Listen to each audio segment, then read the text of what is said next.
Honorable brother, the revolutionary yourself, Darius Lockhart, and I'm here to tell you to watch Powerbombshells every Sunday at 1 p.m. Eastern on the Fight Game Media YouTube channel. That's right, every Sunday at 1 p.m., and that's on time, every time, because when we stand together, what time is it?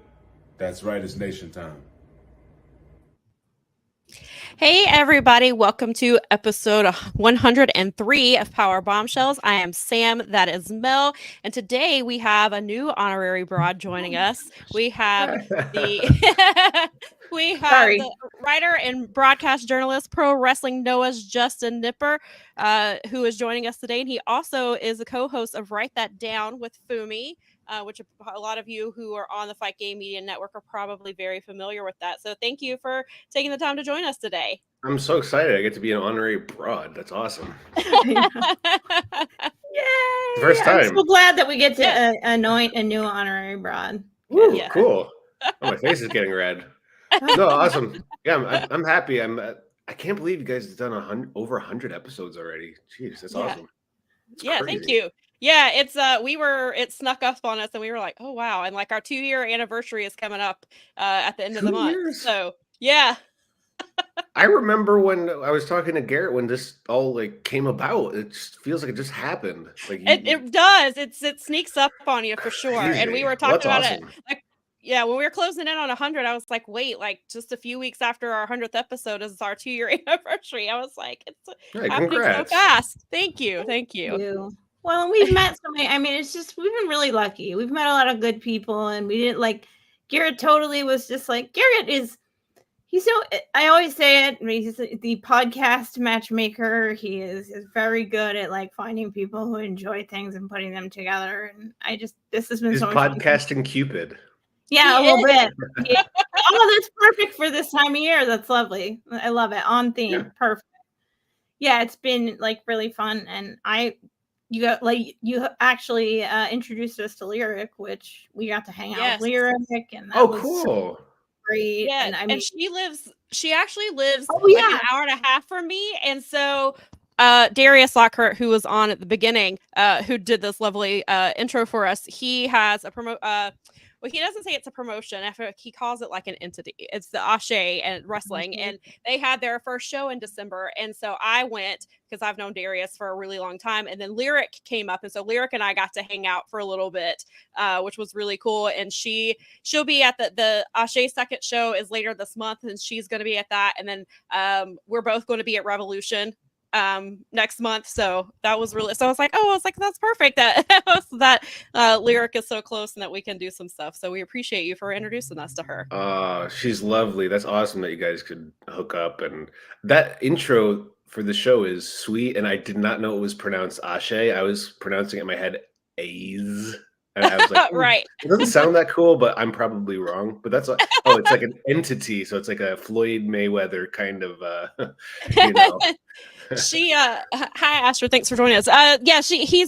They say like they put out a lot of YouTube content. They're doing some they do like live DJ stuff where they like have DJs playing live music, and they have like video of wrestlers moves that, you know, it was just a really cool little thing that they're doing all kinds of stuff. And so yeah, they have their show coming up on February the 24th, and I don't know when it will be up, but I saw them say the other day that the first Ashe show will be up for free on YouTube coming soon. So if you did not get to see that on a paper, if you didn't get to see that on Fight, definitely, or not on Fight, on YouTube. Triller TV? They actually not even Triller. I don't know where I was thinking that was at, but yes, but it will be up soon, and so definitely we'll let you know and make sure to check that out because it was a really Justin also you did some broadcasting for Triller as well recently, didn't you? You did that's right. I did. I'm Slam Wrestling from Finland and the Nordics. Slam Wrestling Finland, Estonia, Romania. They had their first show in Seinäjoki, Finland in December, and it just went up on Triller. And actually, thanks for mentioning that, Mel. Next Saturday, I'll be live with them in Helsinki. I won't be there. I'm going to be remote, but they're going to be at the Black Box 360 Theater. It's this new venue in Helsinki. It's kind of like, are you familiar with the Sphere thing in Vegas? Yeah. Yes. With a lot of project mapping and like cool stuff on the wall. And it's kind of like that. It's one of these newer, it's really nifty, and I don't know how to explain it in a cool technical way, but it's just super cool. And they're going to have, we're going to have remote broadcasting. First ever Finnish women's wrestling champion will be crowned there. Heidi Katrina versus Lexa Valo, and career versus title match in the main event. Rebel Starbuck, owner of the company, versus Sam Gradwell. Do you remember Sam Gradwell from NXT UK? Yes, I was gonna say that name sounded familiar. Yeah.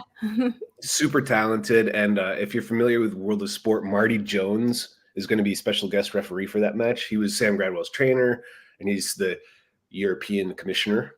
So he'll be involved, and it's going to be on Triller TV, aka Fight. This is all super new for them. This was just, I think, January 31st was when the show dropped on Triller TV, aka Fight TV. So yeah, it's really fun. wanted to throw that out there because I love the idea of a finish, and really, like, I would love to see. John and I have talked a few times about actually getting to like go across like the European continent and check out some of the indies on there, because we thought that would be just the most fun thing ever, because like wrestling is wrestling at its core, but like it's cool to see different, like how everyone takes it in differently. And I've been lucky enough to see, like, I did get to go to an OTT show when they were first starting out. That's what got me back into it, because he took us to a show when we visited him for the first time. And it just, yeah, I'm just very interested in like the whole concept of like, I really need to sign up for it. I think that, like, because Sam, you are always watching stuff on there that like you really like. And now I get to listen to Justin, who did my favorite show of the year last year as well, my the Muda show. So thanks. That was my favorite. That was my favorite pay-per-view of the year last year. So hey, me too, but I'm biased, so I can't say. Yeah, you are biased, but it was a really well done show. And I think that's like kind of like sort of what we want to talk about today with the Noah stuff, is like you know, the presentation, and I just appreciated it so much.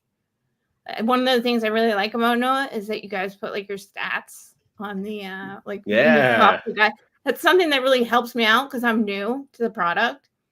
And obviously it's like silly, but I mean, your broadcast team does a great job, but it's also nice where it's like, here, let's pop this up on the screen and give some information about this person to tell you their name and everything else. And it's like, okay, name with face. Like that stuff really helps someone like me because I can pick it up quicker.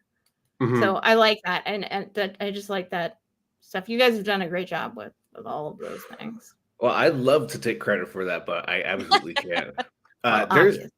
There's the production company that Abema hired. It's like TSR Production or something like that. But the production team that's involved with Noah is so talented and amazing. And the one thing about being at Tokyo Dome last year that I got to kind of learn and watch was being backstage and watching how they're running the show.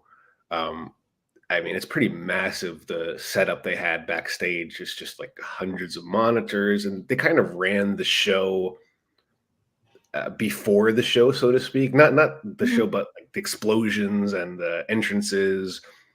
It's just, you know, like any other big event. It's just kind of like call it dress rehearsal or something. Just to see how they break it down and to see how it's meticulous and they really care about having it look perfect and awesome. And I think it's really translated over in where fans don't have to talk about the technical aspect of it. It just looks great.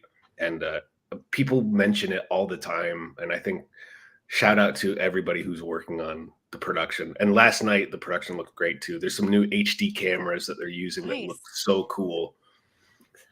By the way, everybody's marking out about Marty Jones in the comments too. Yes, so. that's cool. I popped up on the screen a couple of those. Yeah, let me go.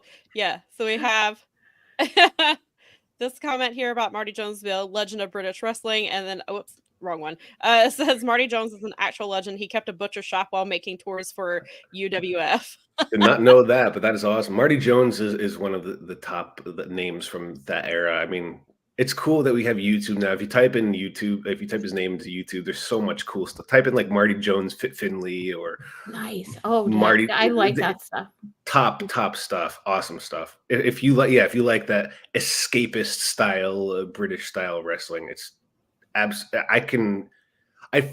almost sad I got to know it more so when I was older because of the internet and YouTube and stuff. Because when I was tape trading and I was younger, I didn't know that there was so much cool stuff coming out of Europe. I had no idea. Yeah. So- Yeah. And see, and I wasn't a tape trader at all. So I'm like, it's all new for me. I mean, John recommended the wrestling, so I went and read that. And after that, it was all over. I started like trying to look for stuff on there. Watching like Fit Finley and Vic Faulkner and Johnny Saint and all of those guys was a lot of fun. So, and the other Greg Valentine, yes, Mark Rocco, yeah. Yep. Dawson said one of his favorite matches Absolutely. as a kid, was Marty Jones versus Mark Rocco. I'm sure that was like watching the Avengers movie back then. The stuff they were doing was just, I mean, Rollerball Rocco especially. You can watch it today. It doesn't look dated. It doesn't look weird or old. It's crisp. It still looks unique to what they were doing to each wrestler. Lots of talent. World of Sport was fun. And also shout out to every Black Tiger ever. So and do have the ones to come. that's right. Yes, we do have a request that we get no spoilers for the Noah crossover in Sendai, please. Okay, fair enough. Okay, I urge you then to stay off social media until you watch the show because something big happened. Something big happened. So I feel confident that or if we need to, we'll tell you to mute, to mute for a few minutes so we can talk about it if we need to. Yeah. But, I mean, I think the bigger, like, we were kind of talking about, because Sam and I were having an existential crisis about Japanese wrestling when when New Japan basically lost its entire core of wrestling. And we were like, but we don't know enough about the wrestling environment, the wrestling economics. And we were like, who do we know that can talk to us about I'll do my what best. this means? Like, I mean, they lost. Oh, and not just like, I mean, Will Ospreay is enough. It's like losing a giant foreign talent. I mean, that's something that I think Japanese wrestling has come and gone. But losing Okada, like, that's huge. And I even find myself like less interested in the product right now, which I'm like, oh my God, I didn't watch this. So like, I guess the big question, right, Sam, was what is like, how does this affect like other Japanese promotions? Does it, because he is such a big star, obviously, and he brings a lot of eyes, especially in the West, to Japanese wrestling. And of course, some people have, taken the initiative to learn about Noah, and especially because there's been some crossover in New Japan and things like that. So is this affecting other promotions with him leaving? It's such a good question, but it's such a hard one to answer, like flat out. And I feel like this is almost an extension. Mel, you mentioned the Tokyo Dome show last year. When I was there, I got the sense that show was like a chapter marker. It was very much like, okay, the Heisei era in Japan is over. We can now retire Misawa, Hashimoto, Chono. They all got their moment. It really felt like the last part of that generation. And you can include Tanahashi, Nakamura, Okada in there too, because they're at the end of it. Right. And I think that Okada leaving, I mean, it's a year later, but to me, it feels like what's the word? The feeling of moving on to something different, whether it's good or bad, that's not the point. It's more like that chapter of Japanese wrestling is over. There needs to be this. It's a new period, and it's still really fresh and it's new. And Okada leaving is, well, you got to think about it. Like he leaves. If he leaves Japan, it's a new chapter for him. And then what's next for Japanese wrestling? It depends on which company is going to have a star like that. Sure. And that's up for debate. And there's a lot of newer guys and younger guys out there, and it's a state of flux, right? It's hard to say, and we're getting to a point too where the guys like Naito, who are still the top guys, they're going into a different phase of their careers. Sure. Tanahashi. It's not to say that it's not about good or bad. It's also we're getting to it's 2024, so it's a new generation of fans. If you're in your early 20s, that means the past 10 years you've had New Japan World, you've had access to internet, you have access to YouTube, and you can really get literate with all kinds of Japanese wrestling from all different time periods. So that's another thing too. I'm saying I'm thinking about it from the like foreign point of view, but also it's the same in Japan. It's just that younger generation now they have money, they have they have some dough to throw around, and I feel like it's a little different. Like the taste is a little different. So that generation will be the one who decides like who's the big star and who will carry the flag for Japanese wrestling. It also has to do with what a company like New Japan wants to do. Do they want to create another Okada? Do they want to go in a different direction and focus more on lifting up something like Stardom, or do they want to combine things, or do they want to expand more into the US? If that's an option, then does it have to be a Japanese wrestler to do that? It really depends on A, what the company, what direction they want to go in, and B, what the wrestler wants to do. So it's hard to say, but that sense that you're talking about, Mel, that kind of like something is ending and we don't know what's going to happen, and it's hard to anticipate because we don't feel like there's another Okada right now. Yeah, I mean, he's a once in a generation wrestler, and I think that it's you obviously, and not that people took him for granted, but like I think you really see like there as of right now there probably is nobody else who is set up to become the next Okada. And what does the next Okada look like? Because Okada is Okada. Like there's the next person has to kind of forge their own path. Of course, there will probably eventually be comparisons with Okada, just because that's just the natural thing, the way of things. But somebody is going to have to trailblaze their own path. And that one of the things that I've been thinking about with all this is like, do wrestling now that this spot is open basically in New Japan, obviously you have their own stars within who will probably make that leap to kind of fill that void, but do you see wrestlers from Noah or from other promotions that take this opportunity and be like, you know what, I'm gonna go make a name for myself? Okada's not there anymore, let me go see if I can get if I can make a name for myself. Do you see that being something that happens among Japanese wrestlers? Do you mean like within New Japan or within the just whole outside of scene? companies? So maybe somebody from Noah is like, you know what, I've done all I can do here, or I'm not getting the attention here that I think I can do. Let me go to, now that the spot is open in New Japan, let me go over here and see if I can make a name for myself or make waves or something like that. When you describe all of that, the first name that comes to my mind is Katsuhiko Nakajima. I think he has his own vision of what he wants to do with his career in a similar way to Okada. They're just at different stages, different styles. Sure. Right. Again, Nakajima is a great example of somebody who could take the spot without, like, he's so different from Okada, but he still has those qualities. Or Kento Miyahara from All Japan, guys like that. They have the qualities that could make them just like Okada, but they don't have the machine behind them like New Japan. That's sometimes the issue with Miyahara. It's like everybody knows how talented he is. It's not his fault. Like he's, you can't say he's not as popular because A, B, and C. It's simply because the company he's worked for is just smaller. It's not a bad thing. It's just how it is. If he's in front of more people, like it's fine. He's in. But there's so many talented wrestlers in Japan that they wrestle in front of like 30 people once a week. Yeah. And it's hard to it's hard to guess too. And also the crowds just in general. Right. I mean, sometimes we don't know what to expect from crowds anymore. Yeah. I just saw like I went on Twitter and it's like people are booing The Rock.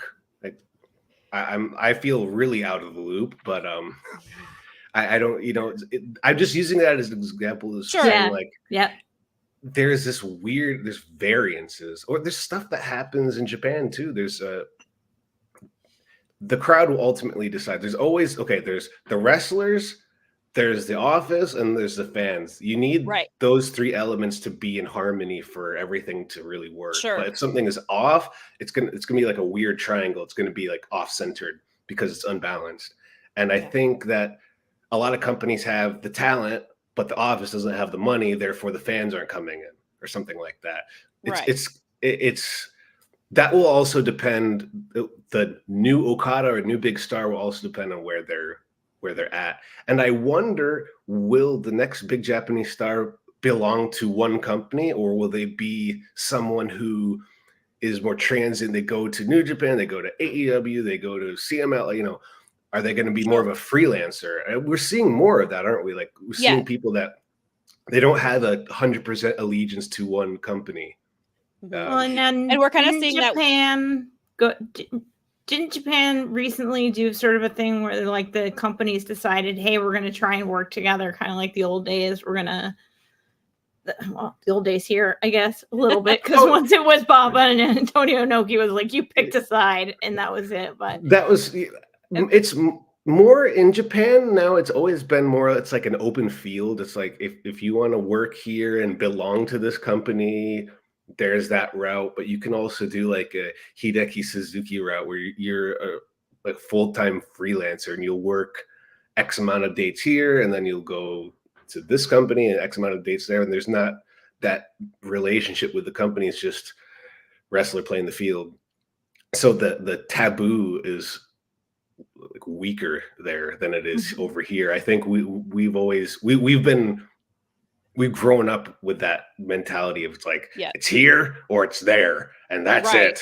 They're definitely conditioned to see it one way. It's just how it is. Yeah. I mean, if you were born after 1980, basically that's what you're going to deal with, because unless you're like someone that watched in the 60s or 70s when they were still like doing stuff cross like territory and stuff like that. It's more like that. In Japan, the more you learn about like wrestling history, especially in the States, the more you realize that Japan takes from that era of American wrestling and never, at least business-wise, and even to an extent booking-wise, they didn't deviate much from that old school style. And if you look at some companies, it's like the patterns are still there. The approach is still there. It's pretty, and that like you're mentioning, the territorial, like companies kind of not working together, but sharing some talent, maybe exchanging some, we'll cross promote, we'll promote this, you promote that.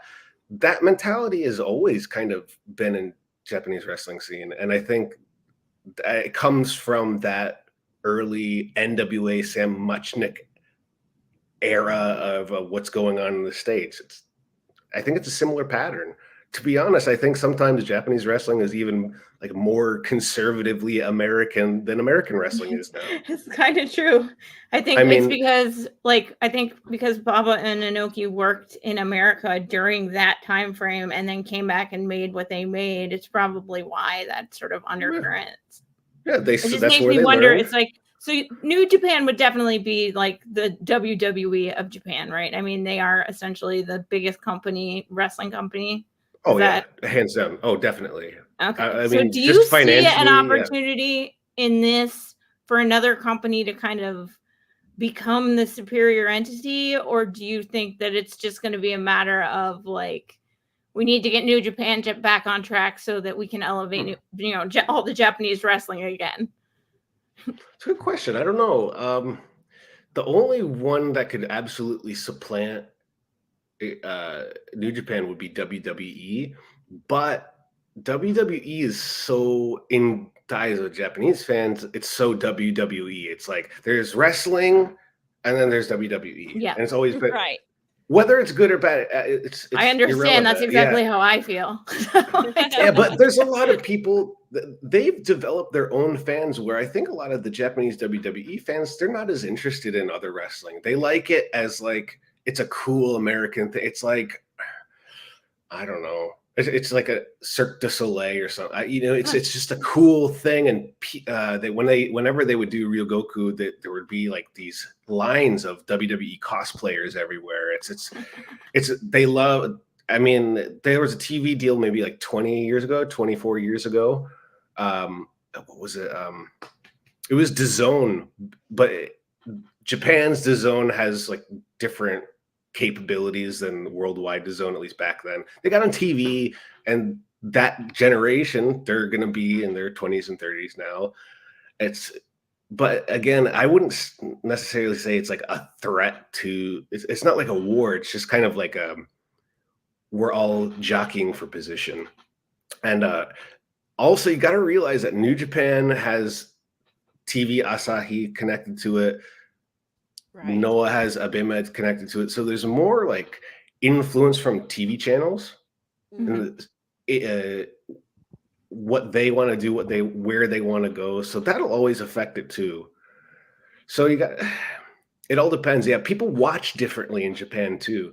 Tokyo's a huge city, and if you live in Tokyo and you see an awesome wrestling show, it's much easier to simply hop on the train and go 15, 20, 30 minutes to the venue and pay $40 to go see the show instead of watching it on TV. It's just that's how it's set up. So right, the live event nature of the business is always going to be stronger there. It's just, like TV. It didn't catch, not like it didn't catch on. It's like in the States, you can live and be 20 miles from anything, so going to a show just isn't an option. It's like we're watching on TV because we live in a vast land here in the States. Yeah. In Japan, you're on an island, everybody's like tight together. Might as well just go to the show. It's way better that way anyway. So years of that style of thinking about wrestling, people they have different expectations. So that's another thing. What do domestic fans want? What are they expecting? Yeah, Mel and I have kind of had that conversation too, that Japanese fans obviously view this issue a little bit not issue, but they kind of view it a little bit differently than we do, because we've talked about that as far as like booking goes with Western fans weren't crazy about Sonata, but then like fans in Japan were, and you have to book for them because they're the ones buying tickets to your show, and 100%. That actually kind of and watching your TV when they are right. So that kind of leads me to the next question. So to keep fans invested in, not like, we're losing Ospreay, we're losing Okada, Tama Tonga's gone, Jay White left. So to keep them engaged and like coming to the shows and buying those tickets, do you think that New Japan is going to rely more heavily on their relationship with Noah? Because, we've seen like Kiyomiya come over and things like that. So do you think that they will, that relationship will be stronger, and that's something that they'll rely on more often this coming year to keep fans engaged?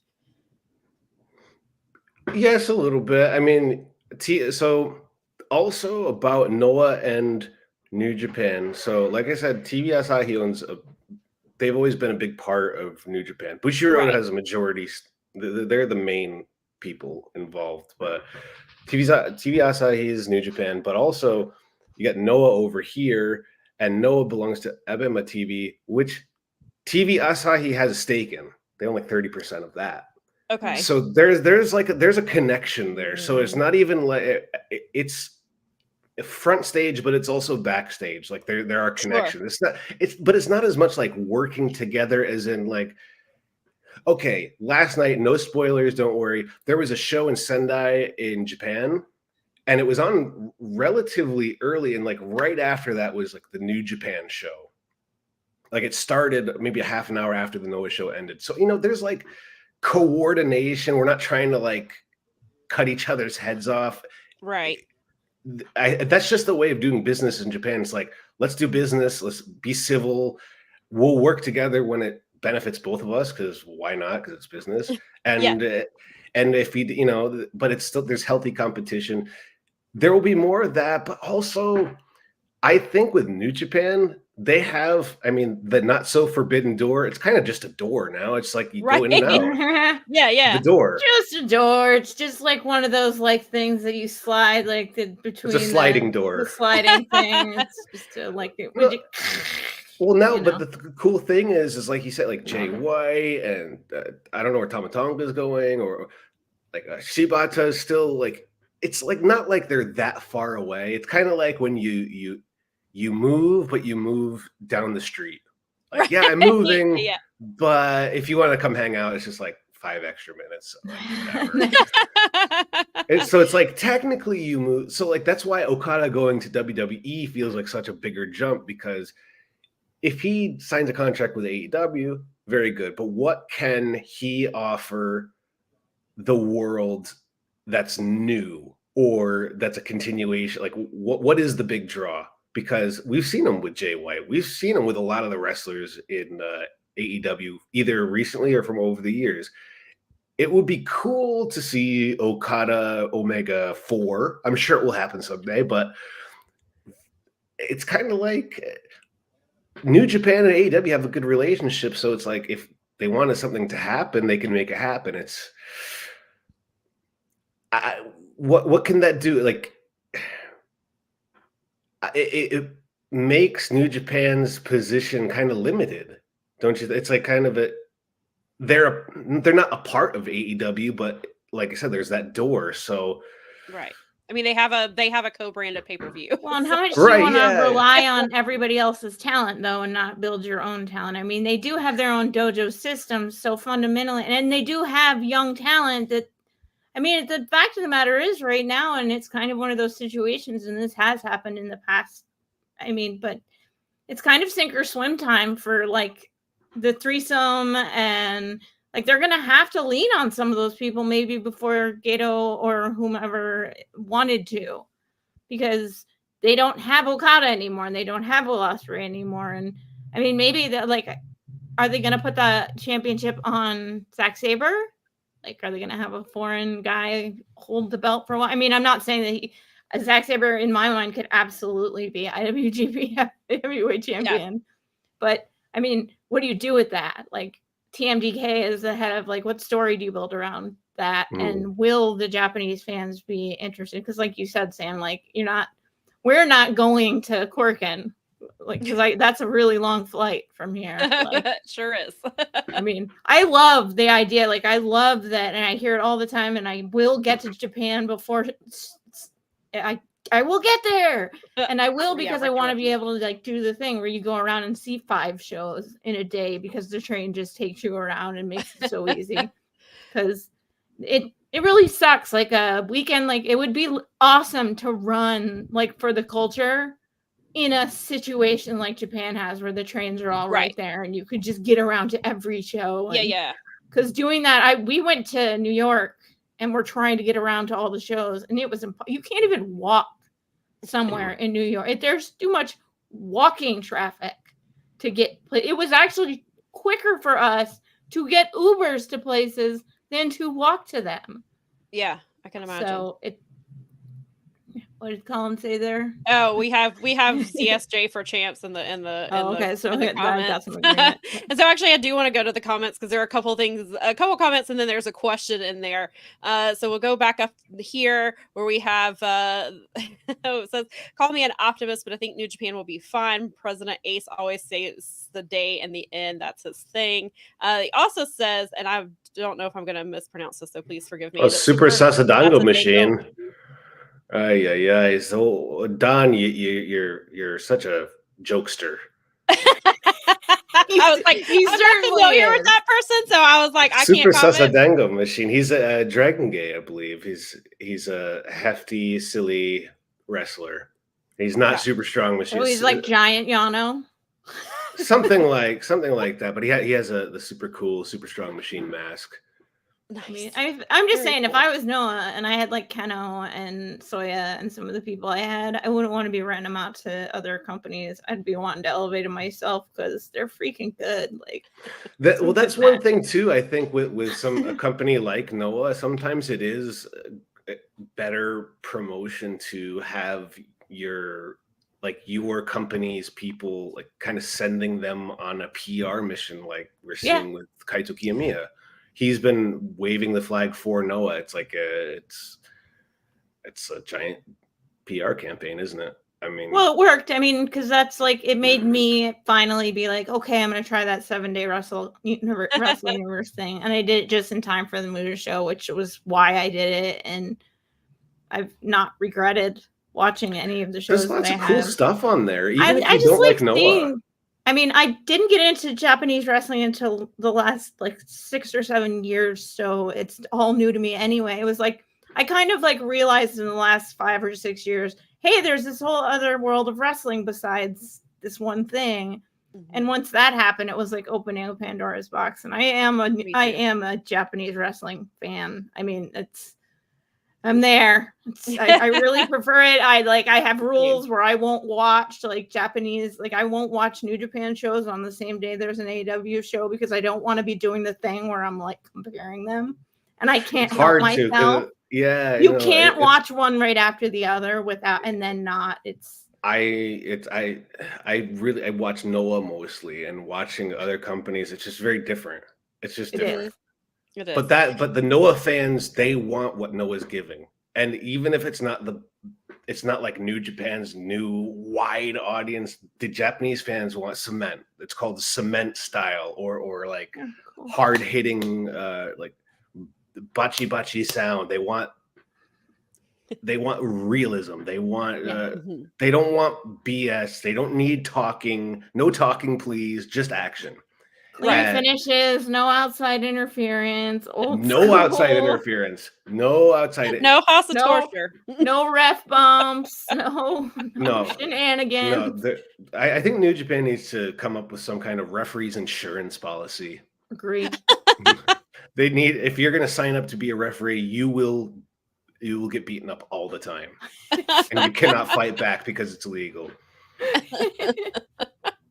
No, but yeah, again, it's like different flavors, and Japanese fans have very specific. They have their own palettes for wrestling, and the people when they like something, they like that style, or they like deathmatch style, or they like one women's promotion, and that's it. There's a lot more loyalty to those companies in Japan. Like, man, I would see some of the same exact people at like every single like big Japan show I would go to.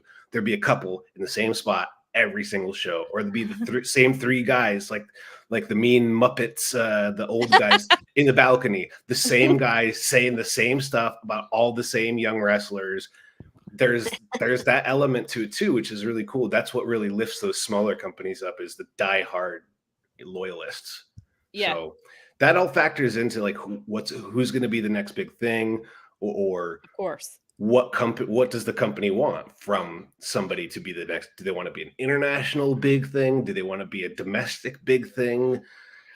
It really, there's so many different answers, different ways you can go. But with Okada, it's hard to say, because like you guys said, he's Okada. He's not, you can't really compare him to anybody. Right. So he's not normal. Right. In a good way. Yeah, definitely. No, his shoes can't easily be filled. Yeah, no, they can't. No. But it's been great for elevating Japanese wrestling to people like me, which I love. Sure. Yeah. Same. Yeah. It's a loss, like for her. Yeah. It's going to be different. I just wonder. I wonder because you mentioned it a little earlier on the fans front, on the front of getting people back in the buildings and the economy there. What do you think the trajectory is there? Do you see like people starting to come back more, or are you worried that the environment has completely changed and live events are going to like be totally different now? And Brad actually kind of asked a similar question, and so that's a perfect, because he just said, do you see Japanese company worried about attendance? And it seems like some shows have been down lately, especially at the end of 2023 and the start of this year. There you go. Oh, well, okay. First, there was with the pandemic days, Japan was last in line. They waited. They were one of the countries that waited the longest to really open everything up. Sure. So there's that lag that's kind of behind not just the States and Europe, but like most of the world, Japan is a very much a wait and see country. We're going to sit, we're going to wait, we're going to see. It's like the movies, okay? The movie industry, they love to wait and see how the movie's going to do and then decide whether they're going to release it or not. That's why those movies in Japan come out like 5 months later. So Iron That's Claw why we is don't just see coming them out for now like there. 10 years. As they show up on Netflix like 10 years later. That Right? makes total sense, actually. Well, it's a very shrewd business style, but that's how it is. So there's that element where there's a waiting period, waiting to see what's the best possibility. But also, like you said, the economy, the yen sucks right now. It really, it's so different. I first went to Japan 20 years ago. We were much lower than them. Like it was like $1.20 to 100 yen or something like that. And now it's what, like 80 cents, or sorry, excuse me, like 80 yen to $1 or something like that. I don't know, but don't check my math on that. I'm not a math expert. I don't have my exchange figures up right this minute. But that's weekday stuff for me. I don't do that on the weekend. It's a huge thing. And last year there was a New Japan like a financial report, and people were all being weird about it. But one of the things, if the people actually read, is one of the big things that's hurting all companies over in Japan is like, if there's commodity, especially like physical stuff, there's going to be transportation fees and shipping fees and all that. And because the economy, because of the yen, it's so much more expensive than usual. It's not just a wrestling issue. It's for all businesses. That plus the pandemic, like there's that lag, plus there's like the general cost of running a business is a lot more just because the yen is weaker. So that's one of the things with New Japan working with AEW, working with international companies. They're working with countries that can bring in dollars. Dollars and pounds are worth more right now. Way more. So euro. Yeah, exactly. Get in on that euro, man. That's the sweetest money. I see Brad's comment. Yeah, look at that. Yeah. So 4,800 yen, that used to be like $50. That used to be about $50. Wow. And now it's like 37. So does that, I guess I haven't thought about it, but I guess that means my New Japan subscription has gone up a tiny bit because of the. Yeah, I think it's like 10 of. Is it 10 now? I think it's technically it like rounds up to like 10. No, you know what? It was 3 or something like that. When it came when they upgraded, it did go up. You're right. Yeah, when they did the upgrade of World and did all that stuff, I think that's when the price change came about. And it's just a little bit like I think it's like instead of being like $9.99 or $9.98, I think is what it technically was. I think it's like $10.03 now or something. Yeah, I mean, it's a very small difference, but it did change a few months ago. If that is too much for you, there's always Wrestle Universe for 700 yen per month, which it's about $6 or $7. If a QR code right there, if you want a free trial, we're getting to got a lot of hot subs.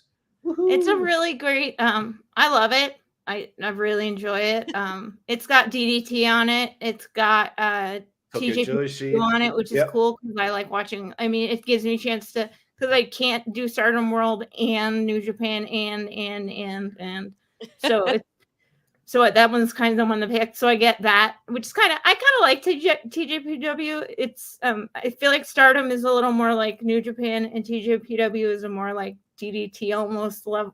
Because they're part of TJPW is part of DDT, right? Or not part of, but like a I mean, it's still hard hitting. There's still lots of strong. I think it's like an extension of or something like that. And then TJPW has been doing some shows over here with GCW, like they're doing at the Collective, the big GCW Collective. TJPW has its own show, and then they're doing GCW x TJPW. So GCW wrestlers are with TJP, because last year they did GCW x DDT Pro. So this year it's TJPW, and they're gonna have like wrestlers from both companies kind of face off on the show or something like that. Their ladies are all kinds of different, like it's all different kinds of, for me it's like this is cool because like there is still like the strong style, and you get all the normal like New Japan style, like, or the the regular Japanese orthodox wrestling, but you also get like a bunch of weird fun that works. It's not as shenanigan-y as some things can be. It's I don't know. It works. It's the kind of humor that works for me. It's in that like a talk and shop mania vein, like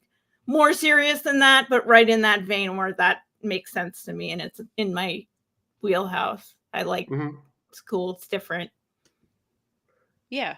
And it definitely, I think the TJP and DDT share some backstage people, and I think, you know, Wrestle Universe started out actually as DDT Universe. It was DDT's streaming service.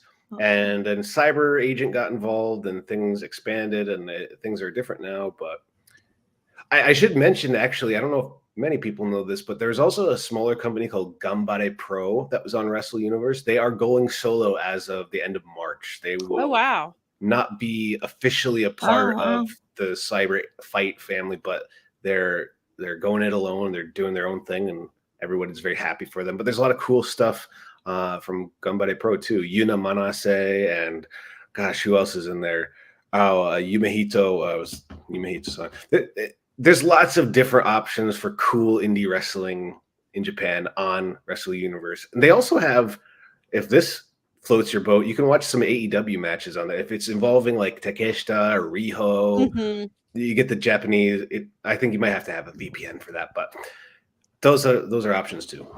I kind of like watch it, like occasionally drop it, like popping on. Like that is one thing about New Japan that's silly and fun, is just it's like, oh yeah, I can watch like Impact or TNA, but I can watch AEW or I can watch Impact on here just to, because I don't mind the Japanese commentary. I have a like fundamental understanding now of where they're going, and I understand wrestling, so they're funny to me. Like they're a lot of fun to me, but it's, I don't know, it works. It's like it's cool to see it through other people's eyes, because it's like it's presented similarly, but not the same.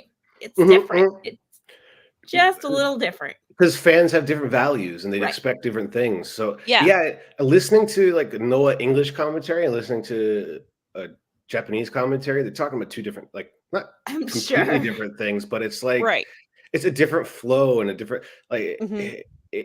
I would love to understand the language. It's just so hard for the translations are so, the two languages do not. That's why I love like Chris Charlton, all the credit in the world to that guy. He's amazing. He's I mean, that talented. I could like French to English or Spanish to English or any of the like Latin based ones. That's fine. Like, I mean, it's not like that's easy, but I feel like that's way like, but trying to translate Japanese to English and back again is really, really hard, because there's a whole bunch of concepts in our languages that like don't match up. Like it's hard to express yourself. The grammar is flip. Yeah, it's totally off. It's very Yoda, but that Korean and Japanese, the grammar structure, it's like the verb is coming at the end. Like what was like? What? And you have to learn all like 86 alphabets or whatever. There's 3 alphabets. I know. There's 3 alphabets, but there's like 5,000 characters. So and then slang, which every language has, of course. So. Hey, you can watch your wrestling and get the slang. Just watch Kano or something. Yeah. I mean, but please don't talk like that in real life. But only Kano can do that. But he speaks in a way that's not. Imagine going to Japan and just being a disrespectful, especially as a lady. That would not be cool at all. Hey, listen, I saw it all the time. That's normal. That's what I mean. Foreigners get a bad rap. Sometimes struggle when they travel abroad. Hey, when I lived there, this was a daily occurrence to me. It sucked because you're sitting in a restaurant, you have these, excuse my language, these jack-offs being jack-offs over here. You got it. I've touristed. It's like, it's exactly what you expect. And this is what happens in Japan. They make a big scene, everybody's ha ha ha, they leave, and all the foreigners or all the Japanese people go to me like, what's wrong with them? Why do they do that? Every time. My life is like, I'm not an ambassador. That's the thing. Everybody's like, wow, Japanese people are so nice. Guess what? They're talking shit about you behind your back to me. That's why they're nice. And we're all human. We're all human. Right. Yeah. Of course. It's so funny that you say that, because we were in Ireland when we visited Ireland for the first time. It was during the 2016 campaign, which and it was during the grab them by the what time frame when that happened, and that was all over the news, and it was fun to watch the Irish news interpret that to their. But even more than that was that everywhere we went, people were like, what is going on with Trump and Hillary Clinton? Like, what is up with, like, literally everybody, once they figured out that we were Americans, they were like, can you explain what the hell is going on with your election? And we're like, no, we really can't. Yeah. Suddenly Sorry. you're part of the UN. Like, I'm just a person here. I'm not really a Hollywood. Like, it sucks. What you're explaining, Mel, is the same. I've experienced this. It's same because everywhere. we behave.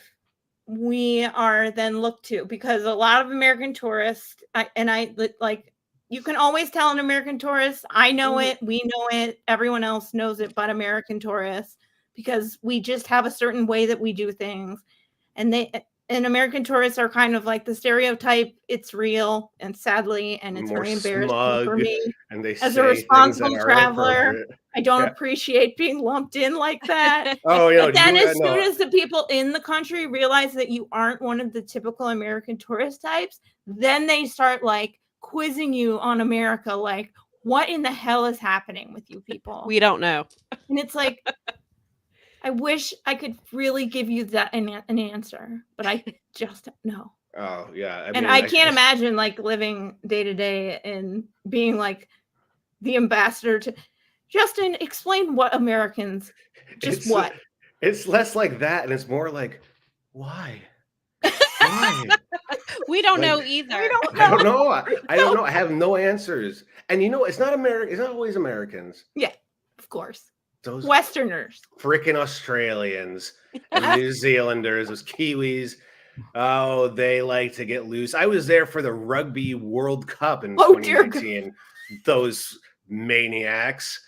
Jeez. You forget about it because of the Kiwis, they're all so polite. They get them out of the country, get a couple beers in them, and it's like, new barbarism. Jeez, guys. Get a football out of there, it's just going wild. Sorry, Aussies. I've seen some wild, I worked with a lot of Australian people. I worked at a company where the Australians were so out of control, we had to close the Australian office at my job. Oh my God. We're not hiring any more Australian people. You're cut off. We're not hiring you. No, it was a lot of bad cut luck. off. Yeah. No, I'm gonna have to like visit sometime. Yeah, Nikki said that she's learning, which I knew. I almost said something, but I was going to wait to see if she said. So she's learning Japanese, and she said it's very difficult. She says I try to listen to the wrestlers, and I really understand it. But I was like, I know that one word, which I can confirm. We'll be listening, and she was like, I know that word. So I was like, she's getting it. I was like, I have a teeny tiny start, and I have a little bit of like understanding of how I can understand that they like are asking you to agree at the end thing. So like, yeah. So does Nay. Yeah, so does Nay. That's like it's like right, or don't you think so? There's a lot. That's a big thing about the Japanese language. There has to be a lot of agreement, like in the language itself, and that harmonious feeling that you get between people. Yeah, I like learning. I mean, it's so far different that's fun. Like, because I've learned a lot about like European history, and I've learned a lot I haven't done South America yet so much, but it's been I need to learn Japanese economics. That's my next economics click hole. Good luck with that. No, I know, that's why it's so well, because of all the economics I've been reading. I got into an economics click hole, and they are constantly involved in the market, but I can't like understand their banking system. So I'm like, no, I need to price fixing. No, I'm just kidding.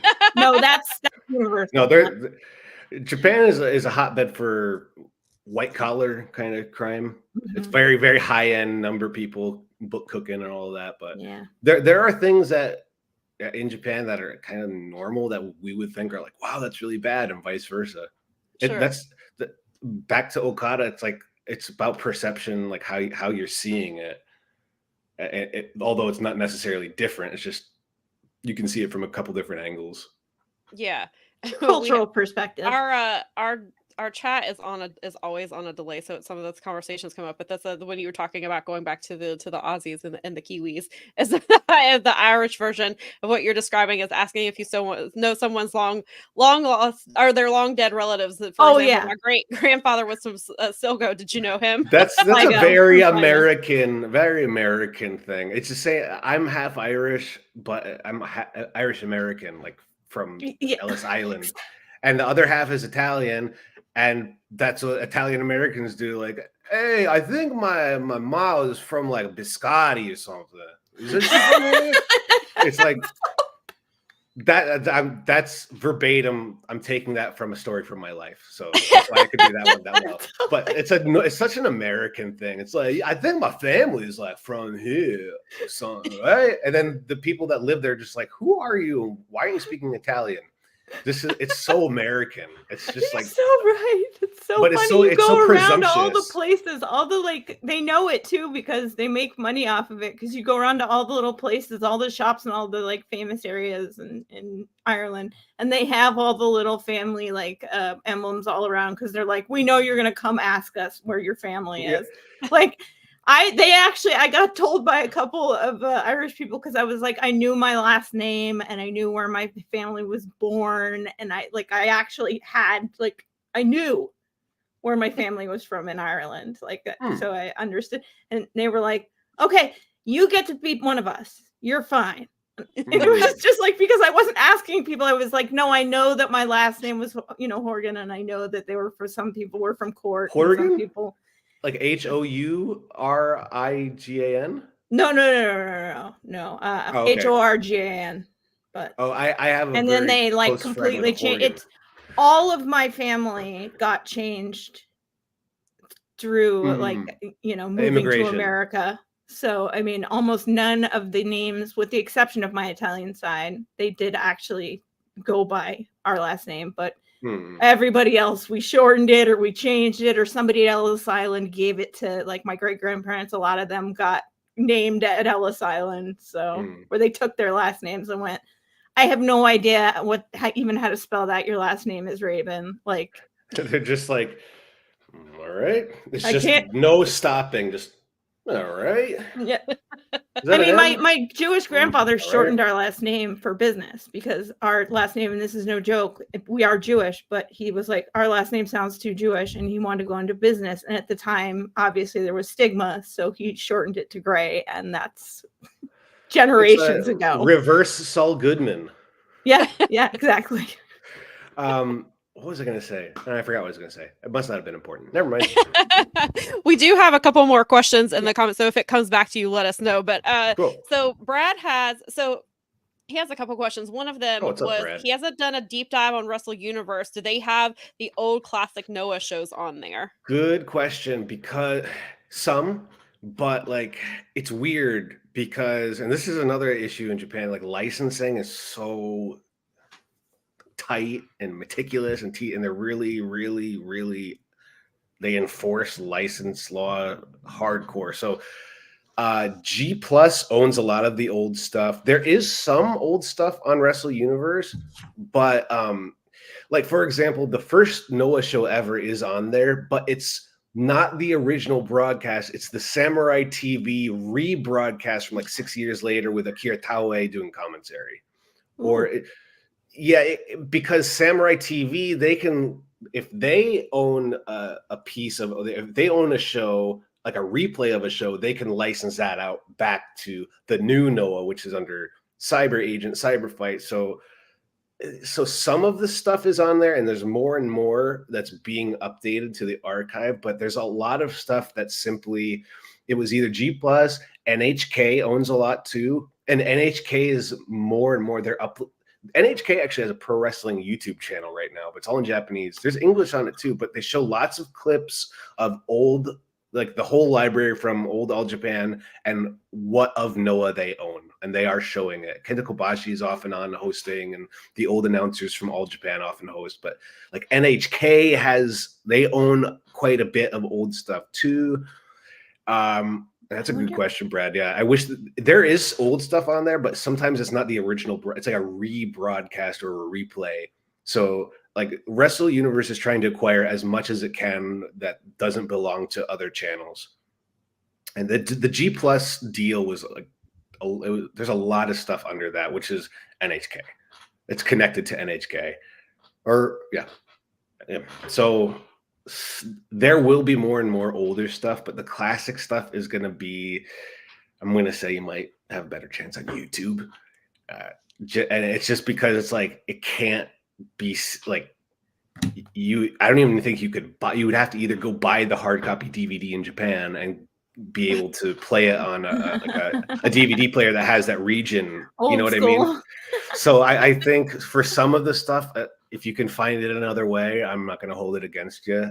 If you want to watch great wrestling, sometimes it's just it's the licensing issues over there are insane. Like if you guys are familiar with UWF and UWFI, oh my God, there's just like 5 or 6 different people or companies involved. Like one company owns this, and this guy's people own this gear. It's just all over the place, which means it's like you can't reintroduce it officially unless somebody has a majority of it. That's always been an issue with some of the, especially indie Japanese companies. If they don't own their material, the content.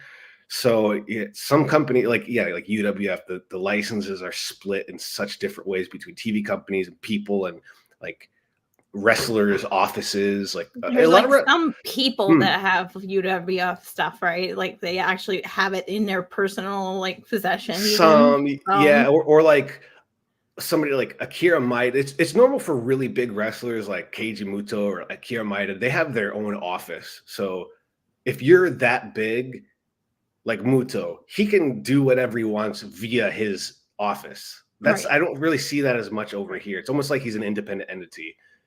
Imagine, I hate to bring up Brock Lesnar, but I'm just using that because he's a kind of outlier. Like imagine if Brock Lesnar wasn't a WWE wrestler, but he had Brock Lesnar office and everybody that he worked for went through that. There's like an intermediary, which here, like some people have sports agents, but it's more common over there to have like an office and multiple people working for the bigger stars. So like, and sometimes like Akira Maeda, like his office owns the rights to the ring stuff or whatever is not on other streaming services. But again, then there's some UWF stuff that he and other people don't own that's on Amazon Prime in Japan. So it's weird. Yeah. So that's a long-winded answer, Brad, but there are some cool shows, and anytime there's an opportunity for the people at Wrestle Universe to upload old stuff, we try to. And there's some cool old shows, but it's going to lean more towards the past couple of years because Cyber Agent owns all the new material. That's how the cookie crumbles, though.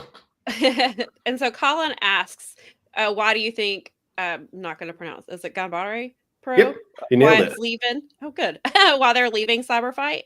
Do you have I don't know exactly. But if I had to guess, I mean, I don't know.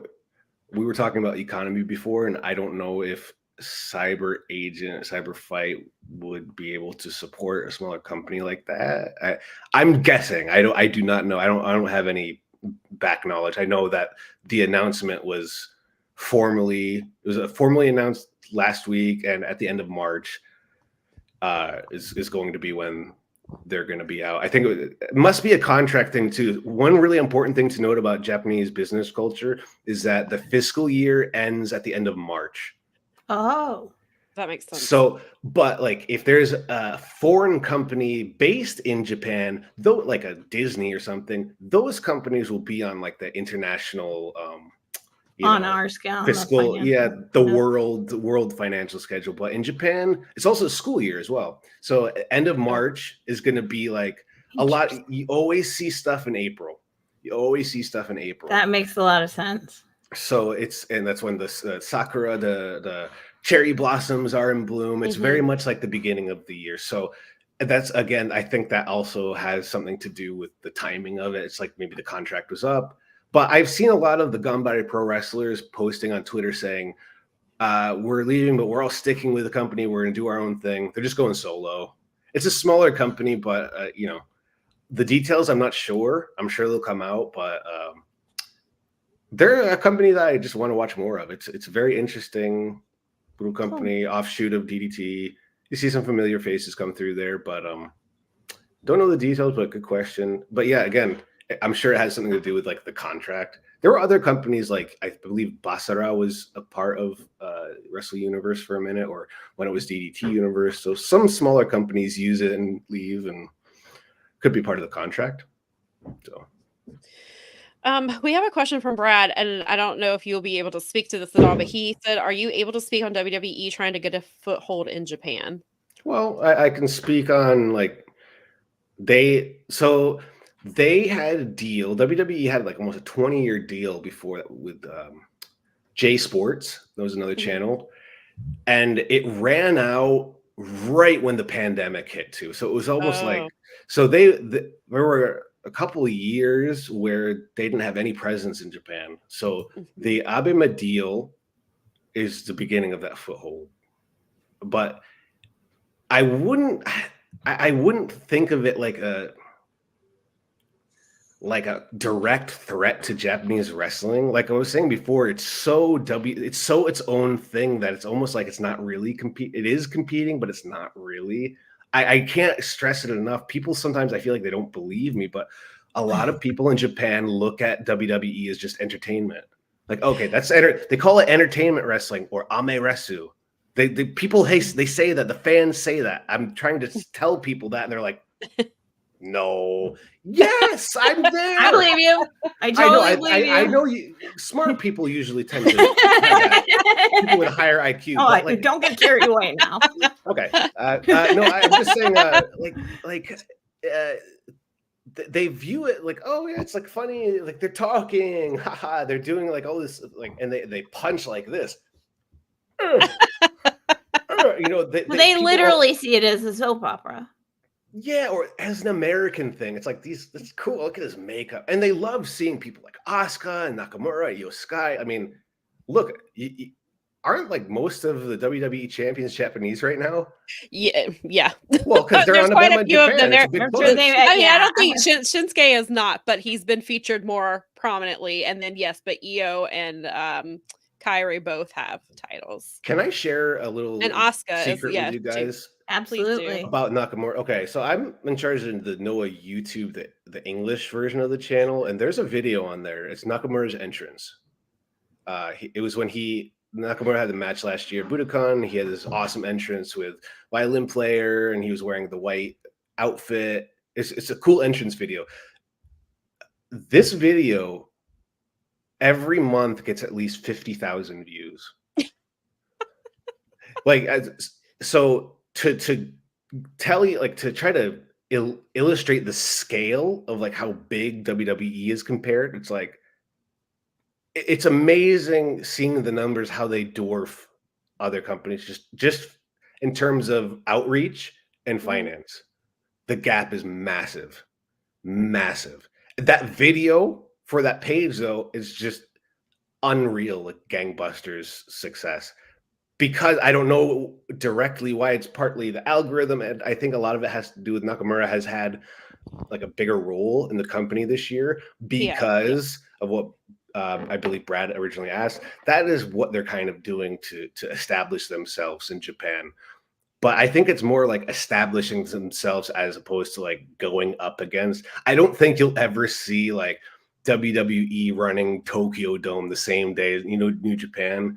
It's almost like two different styles. I don't know. People don't view it like it's like, okay, there's the wrestling and then there's WWE. Again, it's just like it can be really popular and cool, but I don't feel like people in Japan will start to think that's wrestling. They'll think that's WWE and there's all this wrestling. And the companies like AEW are like, they're the wrestling companies, and then there's the WWE stuff. It's like they say, it's their universe. So it's almost, there's a boundary. There's like a line. So I think they'll establish themselves. WWE has established themselves there. Like they were on TV, and Fumi did all of the Japanese commentary. When I was over at his place last year, he showed me, I'll show you a picture of it. All the VHS home videos. He did all the commentary, all the big. And you know what's funny? You know who released those? Toshiba. Toshiba was releasing WWF. Oh, that's hilarious. Yeah, they would release the VHS. That's a deep cut. I haven't thought of Toshiba in a long time. I know a lot of those companies. Some kids have no idea what we're talking about. Well, that's another thing. I mean, back to Japan's economy, Toshiba, I believe, is gone. There's Hitachi, Zenith, Sharp. They all went to Taiwan.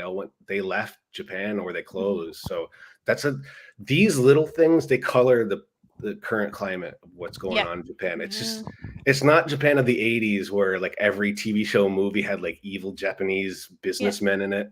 They're taking over the world. Yeah. They're not. They're not. They were calling in America's debt like China's going to. Yeah. A little while ago.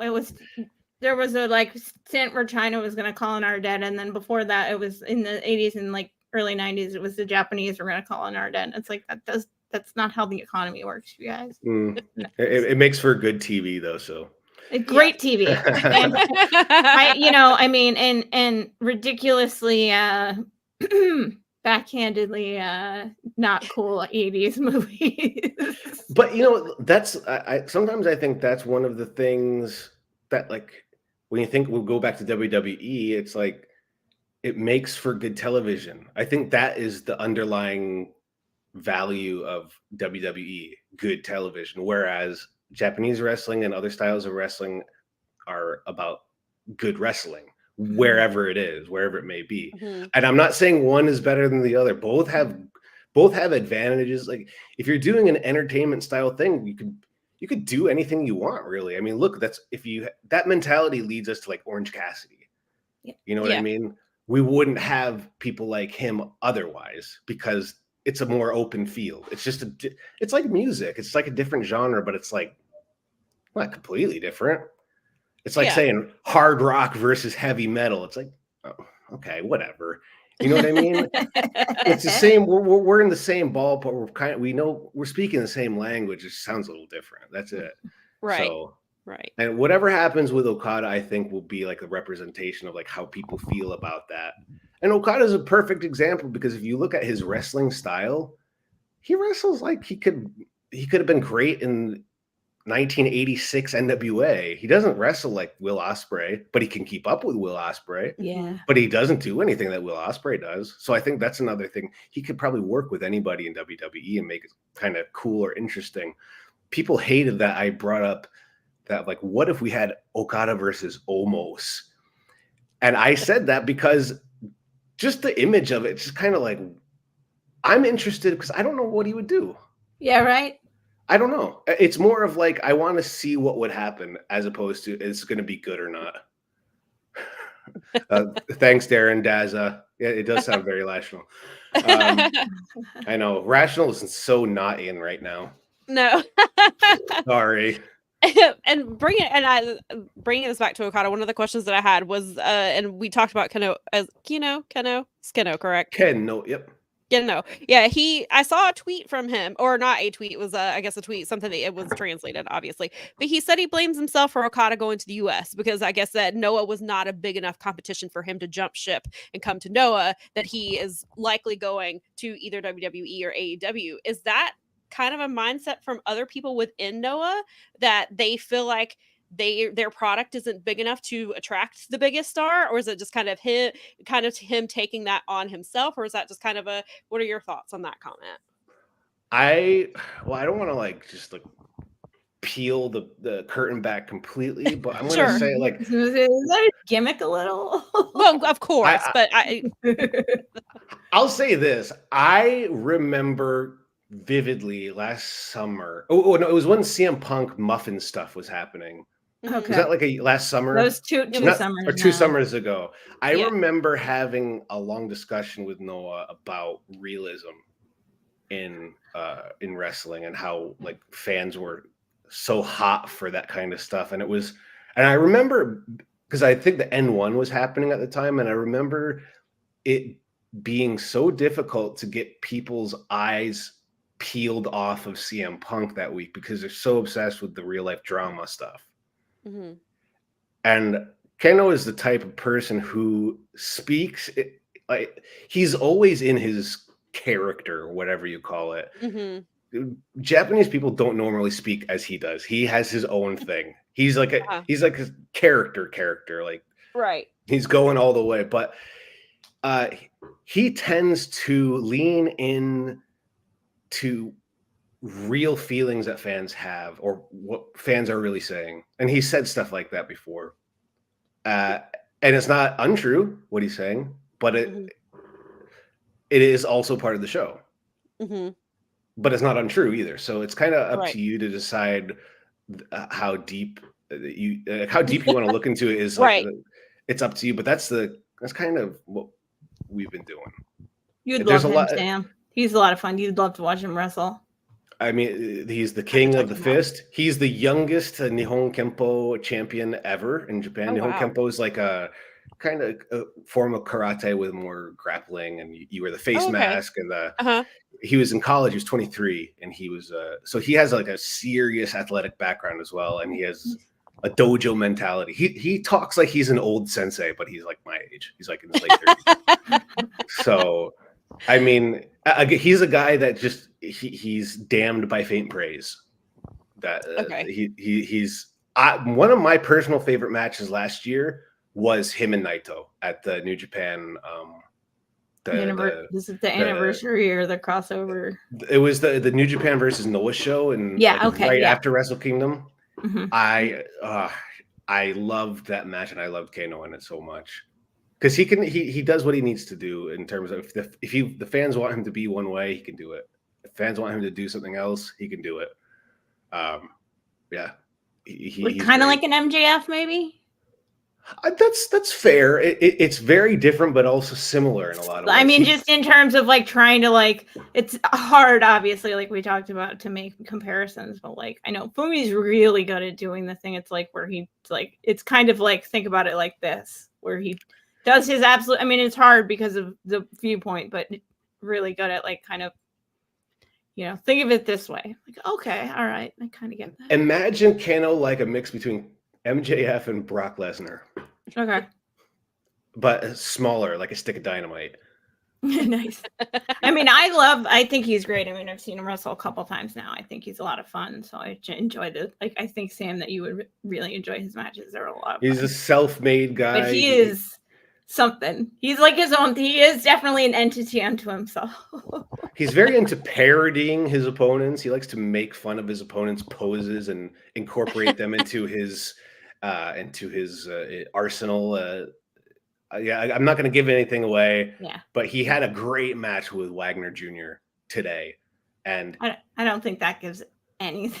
Well, no, the one thing I wanted to give away was like, spoilers. It's not giving it away, but because he talked about it beforehand in Japanese. He wants to incorporate. He wants to. His gimmick is he learns the style and tries to use it against them. Like he did a La Tapatia last night, which is we don't see Kano do that because he's trying to employ the Mexican lucha llave style in order to defeat this wonderful but very difficult Mexican luchador, one of the best luchadors in the world. How can I beat him? Use it at his own game, kind of thing. So that doesn't spoil, but that's often what he does. He does that with Jake, and he did that with Shiozaki. You see him take things and try to alter them, tailor them to himself, and add it to his arsenal.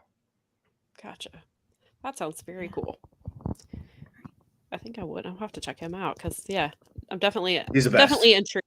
Yeah. Great. It's a lot of fun. Yes. I am enjoying it.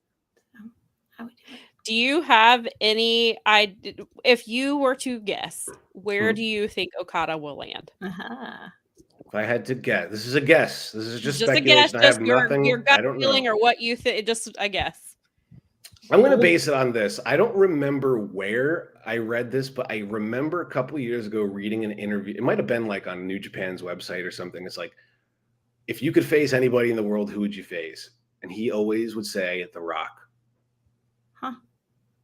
So to me, we kind of said it earlier, but I think the only like new environment I can see Okada in it, and it's new and it's just fresh because we haven't seen the matchup is WWE.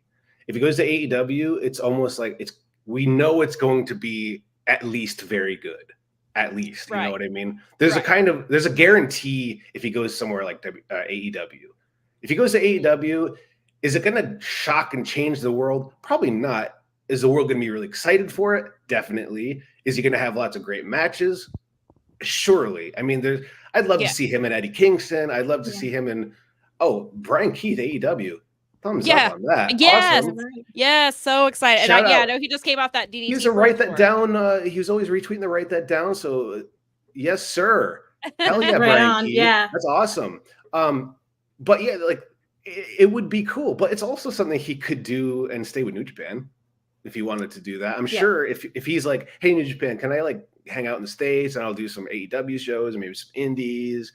You know, that's pretty normal for people to do. Or I remember like when Taiji Ishimori or Shingo Takagi, they became free agents from like Noah or Dragon Gate. They did like 4 or 5 months of just kind of freelancing, go to the States. I remember Ishimori did Pro Wrestling Guerrilla. He did the Battle of Los Angeles. And they do some cool things. They do some cool matches. And then they settle down and they go, okay, I'm going to stay. I'm going to go to this company, or I'm going to stay in the States or whatever. Right. So,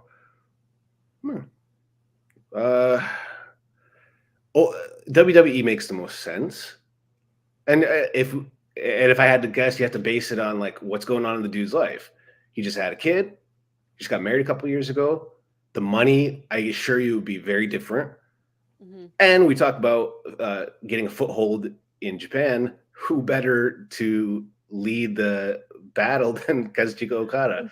At least people are going to turn their head and check it out, if anything. I just think the pros of WWE for his career outweigh anything else. What does it make the fans as happy as possible? I don't know. Probably not, especially if you're an Okada fan. I get it. That's fair. But business-wise, it makes the most sense for him to go to WWE, because I think there are more forbidden doors there than currently. And it's not a knock. It's just like he's done it. Like, sure, I know it would be good again. It would be really good. But well, I mean, Wrestlemania is like one of the biggest events on the planet, like when it comes to wrestling, whether you like it or not. He hasn't been there yet.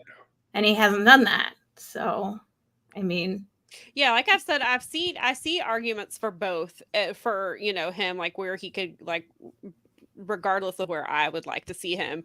I think that I see art, because like I don't want to, I guess you can't just say, oh well, he's not a fit in WWE and write it off. Like there are reasons, like you said, there's all these reasons like that would work. And like you said, it would be completely brand new and we would get all new things that we've never seen before. We've never seen Okada. And either way, you know, you're going to see Okada, well, depending on how he's booked, but still as close to weekly as possible. You know, Okada is not somebody who has done like weekly television before. And so you've got that factor into it. And there's just, you know, he's gonna not, I mean, eventually it's gonna, you know, he's not gonna be, the newness will wear off, but he's still Okada. And then I think the thing is, who can you match up with Okada? Because you can't, I don't want to say you can't just put anybody in there with Okada, but I guess that's kind of the point, because Okada can, you know, carry some of these people to great matches, like it may be an Omos or something like that. So I think it's, you know, that's really exciting wherever he ends up. And I think that, you know, it'll be really interesting to see where and then you have to wonder, like, does some of the stuff that happened last week, does that factor into his decision of where he wants to go? And then, yeah, because one of the main things I thought too, when he was when it was coming out that he was going to be a free agent, was like, obviously he has a wife who has a very successful career in Japan, from what I understand. She's much more famous than he is. That's what I keep hearing. Everybody keeps saying that she's much more famous than he is. It's a voice actress. Yeah, and then, like, you know, he does have a kid, and you know, he's his child is about 2 years old now, I think. So then, yeah, do you want to? Yeah, and so does that factor into, does his wife want to uproot her entire career to come here? Which, you know, understandable. I mean, I was like, so there's so many factors, not just like, where does he want to wrestle? Like, he has a wife who has her own career to think about. They have a child. Where do they want to raise this child? Do they want to raise this child in the US, or did they want to raise the child in Japan? And then Okada kind of do like Will Ospreay and Pac, where he travels back and forth, and, you know, they have a primary residence in another country, and then they come here to wrestle. Like, so I was like, there's so many factors of other than just, where does he want to have good matches and who's there? Because clearly either one, they're probably going to offer him very similar as far as money goes. I don't think that's, you know, necessarily going to be the deciding factor for him. I think it's going to be like, what is first, like, what opportunities is he going to have? What kind of new match? What kind of match? What can he add to that company? And what can they offer him? But then also, how does this affect his wife and children? And, you know, I think there's a lot more to it than people are really thinking about. Of course, like Shinsuke Nakamura, I've heard for years through friends, like he lives in Florida. He has wife and kids there. He has a garden, and he loves surfing. That's what I hear. That's funny. So, like, I don't know him, but from people that I know that know him, they stress like he loves surfing. He loves the lifestyle he's living. You know, sometimes it's about that. It's not really about like sweet match is coming up on Wednesday. He's got a sweet match. Like he just wants to live his life. He's a person too. He loves to surf. Yeah, he's done a lot. I mean, he's done pretty much everything you can. I mean, he's checked it off. He's done it. Like I was living in Japan when he came to the States. And that's something I never saw before. He was hands down the most popular wrestler in Japan. Not even close. Right. It was Okada, Tanahashi, Nakamura. It was like 2014 or 15. He just came out with I saw his match with Ibushi. He had the big crown, the cape, and all that. He was hot as hell. And like that was new. That was like a really Okada should be like, you know, I'm sure he's studying that. That move was huge. So it's also like, does he like the lifestyle over here? Is there something in Okada's life that he's really into that he wants to like? Sometimes people just like. Isn't he like a huge baseball fan? I think so. Yeah, I've heard that. He's like a giant. I think Garrett asked him a baseball question, and that like really was like he was so excited to answer at something other than a wrestling question. Naito is a maniac. Yeah, I was gonna say, I know he is. I know that they play his. They play his theme during the 7th inning stretch for the. Well, and then you have like because Nakamura was obviously going when Otani played in Florida, like Nakamura was there, and so it's like you have that too with Otani is a huge star here, and he just signed with the Dodgers, and so that there's that. We have a troll in the chat, Mike Gilbert. Don't let that guy in. Mike. He has a shout out to everybody. Go Niners. No, what's up, Mike? Everybody go listen to the Mike and JD show. Yeah, definitely go and listen to them. For all the crap I gave him for over those weeks, we are actually buds. I do love that guy. Yeah. I hope someday, Mel, you and Mike can get it on a fist fight. That would be it would be hilarious. It would be like the most like funny, terrible interaction ever. I mean, I think we have to do it for the show. We'd have to have like a super Powerbombshells. I think there's a Mike and JD show and film it live. Okay, I'll referee between you guys. Tag team. There you go. Mike and JD, like Voices of Wrestling versus Fight Game Media, because we all hate each other, and there's so much heat between all of us. If that's the case, I'm the biggest heel rep in favor of you guys. I'm going to be so not fair. I'm going to be so. If that's the case, I'm going to ref. If it's Voices of Wrestling versus Fight Game, I'm going to be like, what's his name? Terrantes or whatever, and Triple A, the heel. I'm going to be wear the suspenders and just be like, 1, 2. Yeah, that's happening. That's happening. I'm letting you know. Francis and Mendoza are going to be the judges. The judges? Which one's going to be the guy from Wonder Years? Jason Hervey. Yeah. That's the only time I remember judges. That and the TNA, what was it? Like the fake MMA thing they did with Bruce Pritchard. I already have a gimmick because John and Garrett decided that I had a Downtown Bruno vibe. So maybe it's the hat. I'm going to be Downtown Mel, except that I always, because of my age, when I was thinking about that, it always makes me think of Downtown Julie Brown. Yeah, I do too. I know John. Yeah, I was thinking the same thing. So I'm like, as soon as I'm like, I can't be Downtown Mel, I'm like, that's Downtown Julie Brown. Can I be honest? Downtown Mel sounds like the name of somebody you see in a men's bathroom stall. Yeah, right. For a good time called Downtown Mel. Yeah, right. Yeah. She goes downtown. Yeah, I'm definitely not using that. So, yeah, we'll work on that. But I mean, Downtown Mel, you never know. Crooked. I'm into crooked judges too. Yeah. Nikki is my sister, so. Oh, nice. Yeah, you got the numbers. Yeah. No work. No, it's not fixed at all. No. The sad thing is JD is an actual wrestling genius, and he would beat everybody. Yeah. So, I know. Yeah.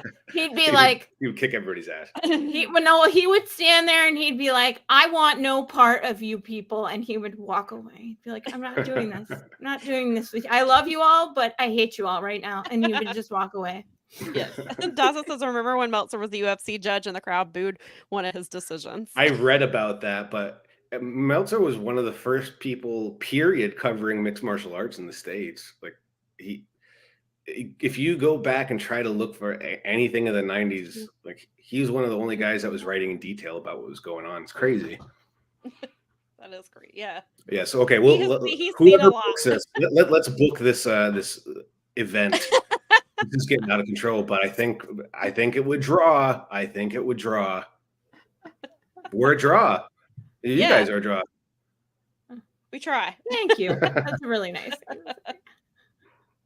All right. So I think we're gonna probably let Justin go here. He's been very generous with his time, and he does not want to talk about douchebag McMahon. And, listen, I don't really want to either, but we have to. I know. I got to stay for the fun part. Now you ladies have to do the work, so I'm going to let you take it away because I did read that affidavit or whatever. It's just we're in a dark place, huh? Well, that's the thing. Okay, to end my segment with a little more cheeriness. Somebody like Okada in WWE.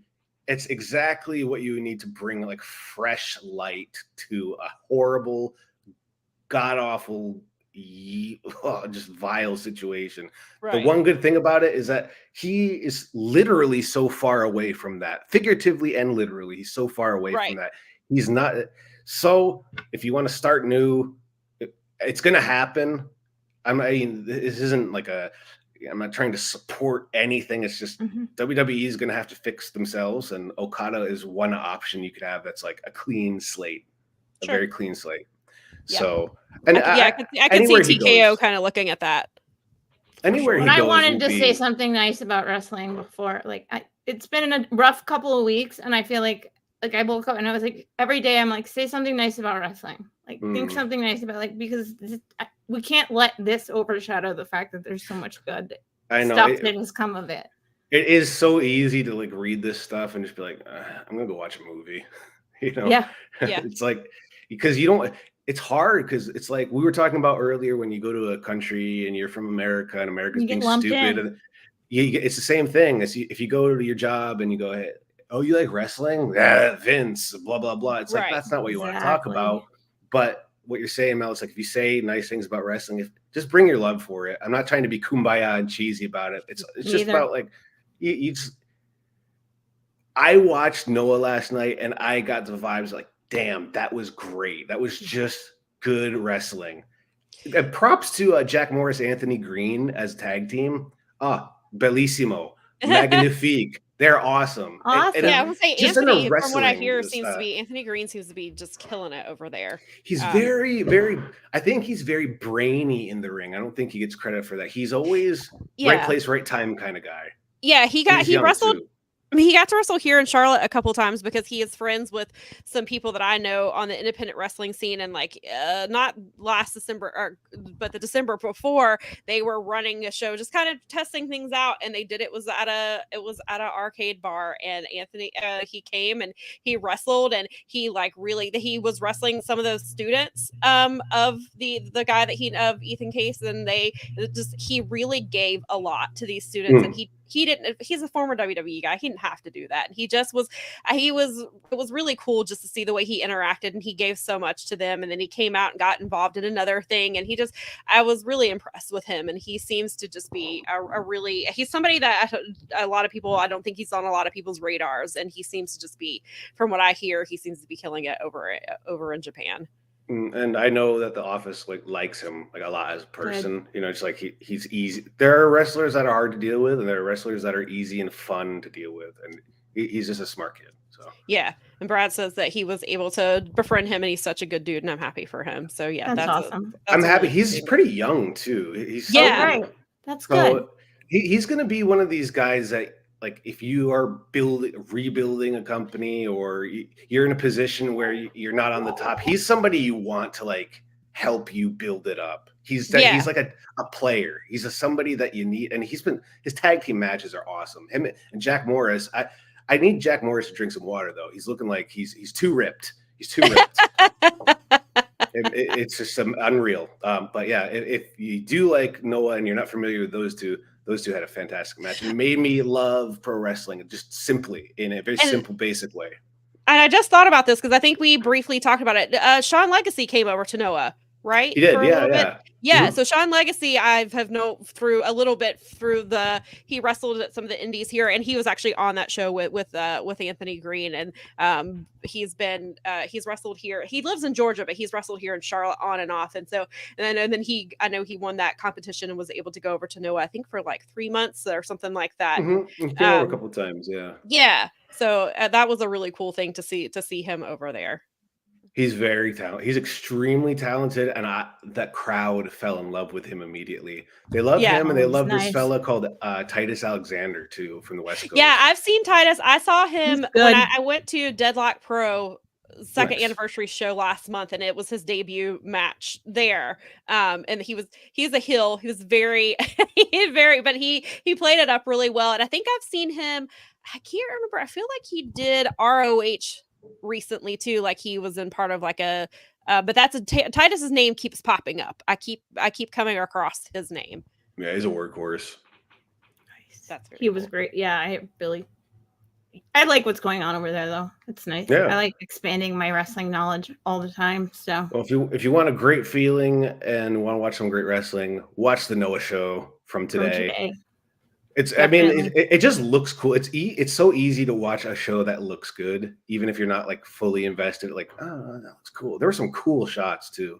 Oh yeah, I like your production. I think you guys do a great job. I think your whole productions are really, really spot on for me. They're really smooth. I love the statistics thing. Like I said, I love kind of it's nice because if you're new, it's like here's the information on this person. You can catch up kind of quicker. And I like that. I mean, I'm a visual person anyway, but I do like the way that, and I think that your ringside guys do a really good job. So try to keep bringing more and more options to everybody to check out. There's a lot of good stuff. I'm biased and people don't have to believe me if they don't want to, but last year in the ring, just as far as in the ring, there's no stinker match in Noah. There's just not. They're all good. I'm telling you, it's always solid pro wrestling. It just seems like they're really working hard all the time. Everybody that's there is just like on a very like. Yeah. And I know the pay scale. It's like some people they're not doing this for the money. There's wrestlers that I'm just telling you, like No, I hear you. Some of these guys in Noah or other smaller companies. They're doing it because they love pro wrestling. You have to. I know I wouldn't do it for that much. These guys are, some of these younger guys, they're way more passionate than other generations because the money isn't there like it used to be. It's all about the talent and the merit. So some of these people are hungry, guys and girls. They're hungry and they love wrestling and they're trying really hard. And Noah has a good mix of younger folks now. Especially these days, but yeah, Wrestle Universe is awesome. Sweet. And I'll retweet all that stuff on our socials because it's easier and people follow our socials more than they follow our banners. So yes, cool. And in our Discord. Yes. All right. Well, I'll let you ladies talk about your favorite wrestling personality in the world, Vince McMahon. But yeah, thanks for having me. Thank you, Justin. so thank you so much for your time. Really, it was I'm great abroad. You're an honorary Congratulations broad. on being an honorary broad. You're our first. I think you're the first honorary broad of the year. So that's so everybody's true. gonna live up to that. There you go. So. Oh my God, I'm so happy. And you're like, if you're in Japan, you're close to the Tokyo Dome, so it'll be almost impossible to beat. I'm in LA right now. But, okay. Well, you didn't have to blow kayfabe. Come on. I'm joking. I didn't know we were working here. Oh, and can I plug Slam for next week? Please plug anything you want to. Okay, so write that down. We're going to be mostly in Podbean YouTube right now. I'm going to upload the audio this weekend, but You can find me and Fumi. We were talking about Okada. We were talking about all kinds of stuff. We're going to talk about some. Oh, the next episode, I think we'll record soon. We're going to do our Iron Claw review because it's coming out like in a month or two in Japan. Yeah, it's a little later. It's way later now for them. Yeah. So there's that. Next week, if you have Triller TV, aka Fight TV, live in Helsinki, Slam Wrestling from Black Box 360. If you want something new, if you like Mid-South wrestling, if you like that old kind of dark, smoky arena, no BS, just fist fighting, and you're seeing a different style. You're seeing a lot of people from Norway, people from Estonia, people from Germany, people from England. So it's you're getting big guys and girls wrestling a big style. That'll be fun, and I'll be on commentary with Sly Sebastian. Awesome. And if you want something new, it'll be on Triller next week, Triller TV. If you have that 24/7 fight subscription, it's in that package too, so you can watch it if you have that subscription. Yeah, that's all cool. And thanks for having me. I'm an honorary broad. Woohoo! All right. Well, enjoy talking to Vince. I'm so happy to be here. Have me on anytime. I'm here for you. We would love to have you back. Definitely. Thank you so much, Justin. Really, it's been great. I had fun. We did too. So good. That was great. Well, I really appreciate him doing that because me too. I love talking about Japanese wrestling. I do too. And as we were like, I think I tweeted on Friday, and I was like, remember 9 whole days ago when we thought the biggest story in the world and wrestling was gonna be Okada. I almost missed that. And because that's like, go ahead. I miss that because it's tolerable. I don't like. Yeah, we'll just get to it. It is, So Okada just became a free agent on the 31st. Like, and we're on the 5th. Ongoing story. We don't and we're on the 5th. We're on the 5th of. Or the 4th, yeah. So we're just 4th. 5th there, but yeah. So it's still going to be a huge story. It's just not now the number one story, but it will still be huge because, like we said, him leaving Japan is seismic. It's huge for Japanese wrestling. It is huge for wherever he ends up, and where he goes. And Justin brought up some really good things that I had not thought about. Like if he does go to WWE, how does that helps with their foothold in Japan. But now we see how, Japanese fans view WWE, where maybe it's not as much of a threat as American fans thought that it was going to be, because they view Japanese wrestling. When he was talking about it, it almost reminded me of how some American fans view TNA wrestling. It's just oh, haha, TNA is there. They've been around for 20 years, and they don't really, and a lot of them, if they haven't given it a chance, they don't realize how good the wrestling has gotten. So some people who think TNA, they think of LOL TNA from the beginning, back when it was really rough to watch and they were making some very questionable decisions and things like that. And so it kind of sounds like that's how some Japanese fans view WWE. It's just haha, if I want to watch something entertaining or something different, but it's not something, it sounds like it's almost not a must-see thing for them. It's just if they're in the mood, they'll watch it. So I would really appreciate getting Justin's perspective on that type of thing, because I think a lot of times, because obviously I think Western fans just view wrestling in general very differently. And we've talked about that a lot with how of course, we hate the House of Torture stuff, but then some of the Japanese fans, it doesn't bother them the way it bothers us because of the way they consume wrestling. And again, like we talked about with the Sonata thing, apparently the Sonata run for Japanese fans, they really enjoyed him. Like I saw on his Insta story earlier today, he had new merch and he was really excited about it. And I was I'm sure he's gonna do really well with that. So yeah, it was a very interesting. Well, it is interesting because I think that you and I tend to prefer more a wrestling stuff, because AEW, for the most part, until more recently with some of the things that have been going on, tended towards more of a wrestling show. And if you watched the first 45 minutes of Collision last night, then you saw two incredible wrestling matches. Yeah, right, exactly. And then of course, coming up with Continental Classic as well. There was, but I don't really tune in. They don't wrestle on WWE barely. There's so much that's talking. One of the things that's still one of the things I'm grappling with because I'm just like, this is not my thing anymore. There's so few wrestling matches on the actual shows. Yeah. That was the thing about watching Raw that really killed me last year, was how much it was like, are they gonna wrestle any matches?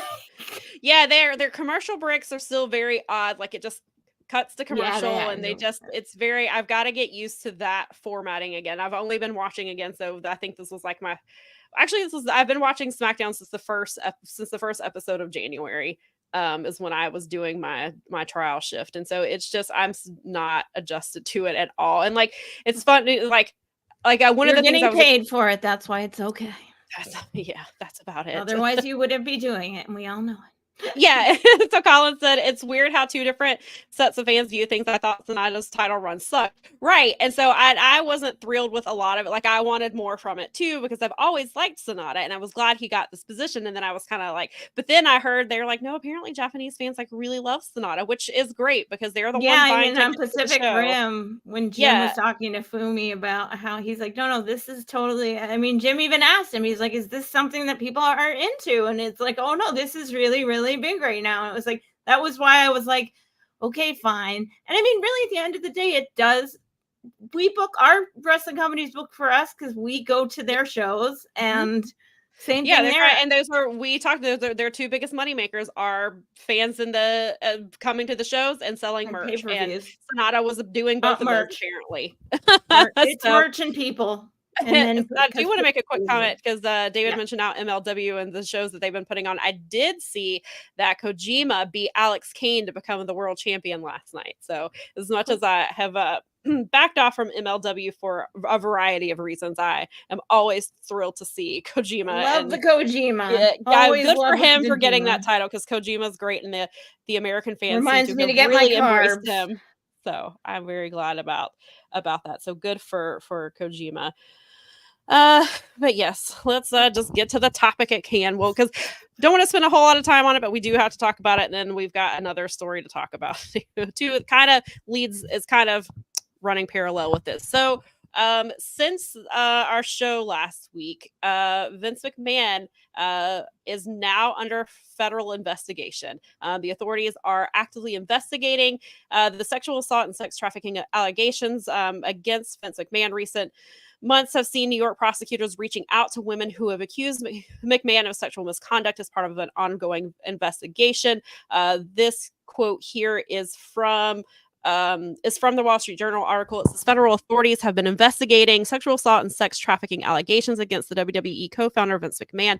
According to people familiar with the investigation, prosecutors in New York in recent months have been in contact with women who have accused McMahon of sexual misconduct. And we found out last year during one of the financial calls, it came out that he was a grand jury had subpoenaed him, and so they were in his home. Apparently, have heard that they were looking into his phone as well. They took his phone, according to Dave, and and of this reporting here, which if that's true, and that matches up with what's in the freaking the civil suit.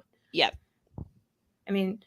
And I know that the woman who is representing Miss Grant actually, I believe was her name, worked for, not only has been politically active with sexual abuse and things like legally, but also she worked with the women from the Epstein case. So she is actively apparently looking for women to help. You even get one woman to come out and corroborate this and file another suit. You establish a pattern, and I mean, I don't see how this doesn't go to discovery at this point. Yeah. Which is going to be a nightmare, I mean, I don't think TKO can let that out.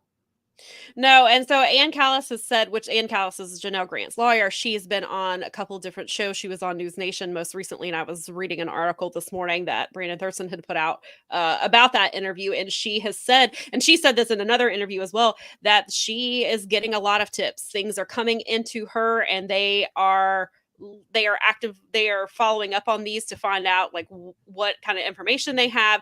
Is this something that they can help with Janelle's lawsuit? And I saw somebody ask, could there be a class action lawsuit based on it? Was me actually. Well, I mean, I don't know if you saw Right. my comment. I think somebody had commented but underneath the article, but go ahead. But I had said the same thing, is that, and I don't want to like endorse John Laurinaitis's bullshit claim about being a victim here, because he can go kiss my ass on that front. But the idea that, and I was talking to Lisa about this as well, Lisa Gifford, that was on our show recently, because she spoke about this. I really want us to hear. I have not had a chance to listen. You should. To her. It's no, excellent. I definitely, that's on my thing. She had mentioned it, and the idea was that if you're in a workplace, I was like, you can't keep the boss's secrets at all costs into the employee handbook. Like, that is not something. Right. So in theory, all of these people who maybe were afraid to come up forward because of their jobs as well. I mean, I feel as though this is like an unsafe work environment. This is not just because, I mean, you've got places like Lowe's and Home Depot and other large retail corporations who have been sued for simple things as, like, brake stealing, where they were time stealing from their employees and stuff. Sure. And that in and of itself right there. But this is like, if I'm even working inside this organization, based on what I've read, and I've read the lawsuit and I've read the Observer the last 2 weeks, I would be scared as shit to come forward about this. Yeah. Well, it'd be hard. Like, it takes, I mean, as it is, like, we have to give this woman all the credit in the world. This is her life out there, right in front of everyone. This is, I mean, I'm not one to throw the word brave around, but this is not it's something. True, though. It takes courage to do what she's doing, and hopefully it will give other women, if they are in this situation, the courage. But yeah, I know. Well, and then you also have, last week, Paul Levesque was asked, like, what are you doing to ensure the protection of women you currently on your roster? And he didn't want to answer it, which is very concerning. And we, obviously HR is basically there to protect companies. It's not really there. They're not there for the employees. They're there to protect the company. So and this goes for any company, is there a third party number that they can call? Is there a third party person that they can call who is not employed by WWE, does not get and can they go and talk about what they've seen? Because we talked about this last week about how, apparently there are numerous people on the staff that had access, who saw her photos and or videos that she did not know about until later. And so are these people still employed? Who did they show it to? Did they tell people? Like, nobody stepped in. There's so many people who are complicit. And that's, TKO has got to do a very in-depth investigation, and they have to clean house. They have to get rid of anybody who allowed this to continue. And yes, and there is, and I do, as much as John Laurinaitis is trying to downplay his role, I do think that there probably are people who felt like they felt like they could not come forward, or they could not. I mean, I get think there is fear-based, because even Janelle herself said in the lawsuit that she was operating in an environment of fear, because she was constantly being watched, because he had people who knew what their relationship was, and they were watching her to see what she was doing and what she was saying and who she was talking to. Well, so they were reacting to her in, like, the one executive who was explicitly cold to her on multiple, like, when she would try and engage with this person as a work person, and suddenly it was like this person would not engage with her at all. And it's like, okay, what's going on if you're having that, like that. I've worked in multiple office settings the majority of my career prior to anything that like, if you're that close, well, and that's why when he said that he hadn't read the lawsuit, I don't buy it. I don't buy that. I'm with Dave on that one. And I was so angry when he said that, because there's two things. One, that's your job. Yep. And two, so either you're a negligent boss or you're an effing liar. Right. And that's what, and do you want to work for a boss? And you're the head of the company right now. Right. And as I pointed out last week, that is the grandfather of your children. You don't want to know and people have you said, well, he doesn't want to know what's in the lawsuit because he's in the lawsuit. Perhaps he is one of the four. That seems to be one of the big theories. But regardless of whether he hasn't read it, and if whether he he's hasn't, in, then no, I shame don't on buy him. that, because somebody else pointed out, they were like, oh, what was, I just lost what because they were like, well, if you haven't read it, then how would you know? What was it they said? Now I completely just lost where I was going with that. But yeah, it's just this is going to be. Or why would you have any concern about like shoring up your staff if you haven't read and then that's what it was. They were like, if you haven't read the lawsuit, then how would you know that Brock Lesnar needed to be pulled from Royal Rumble? Yeah, right. Because they're like, of course people would have, but then that would mean that people around you would have to have read it and have to have known that, hey, we don't need to book Brock Lesnar. We need to pull him from the Royal Rumble. We need to pull him from the Elimination Chamber. Like how, so there are, but yeah, it was obviously just handled very terribly. I didn't listen to, because I don't do WWE media calls, and so I didn't listen to the Vengeance call with Shawn Michaels. I did see some tweets about it later, because when that was happening, I was dealing with some other stuff. But I did see some things from it, and people were saying, HBK handled it a lot better than Triple H. But on the other hand, from what somebody said, they were like, he was giving a lot of non-answers as well. But they said he seemed genuinely concerned about what was happening, but he didn't really. He just. Because I think I feel like I read somewhere that he even said, like, I'm not corporately trained to answer these questions, which I guess at least is better than, at least he's upfront about that, but still not great. Should have had PR. Well, he's running portions of the business, so that shouldn't be like the answer that you gave. What I didn't like, right. I didn't see it, so I don't know what his body language was like, and I don't. Well, because that was over the phone. But I read the transcription that was in the Observer, and he was literally like talking in the third person, and I'm like, this is not the time.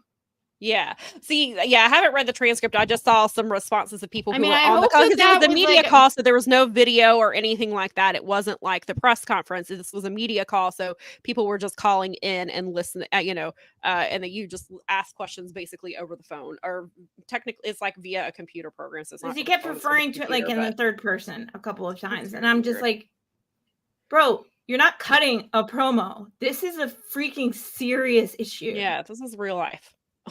Maybe it's because he's fearful for his job, because if they're going to clean house, and there's obviously, people have made the comment, he knows a lot of what Vince McMahon was doing in the 90s, and so where does it, well, that was something that Jim Valley tweeted. I think this morning he had a meme with it, but it essentially was insinuating that John Laurinaitis should turn state, like he should just roll, he should give them what they want. There was something I heard the other day, or a comment I saw, and it's something I go back to, was what if John Laurinaitis, it turns into a mob rat and he has worn a wire against Vince, or if he wears one. I don't know that he would wear one now, because he publicly turned on Vince last week. He just threw him straight under the bus when he said that he was a victim too. The minute you say I was a victim too, you're saying Vince, you're downplaying what you did. Yep. He downplayed what he did. And I'm not saying that Vince is not this, Vince is definitely somebody who was a puppet master and was probably pulling a lot of strings. So I'm not saying it's not possible. However, John Laurinaitis is downplaying what he did to Janelle Grant, and that is an issue. Okay. That is a problem. Brad says HBK was one of those participating in things in the 90s. Exactly. And he said he doesn't trust HBK. I don't trust him as far as I can throw HBK. And that's, there is that. And people have made the comment, like, is Paul Heyman safe? Because at one point he was very close to Brock Lesnar. Not, and so does Heyman, like, because some people are like, he knows the business better than just about anyone. People have been freaking out about, like, okay, well, if TKO cleans house and gets rid of like everybody, then who runs it? And so originally some of the names was maybe Paul Heyman and Gabe Sapolsky. In the interim, like, maybe those are some names you can fall back on. And then it was brought up, well, Paul Heyman was very close to Brock Lesnar for a while. Does he get the axe too?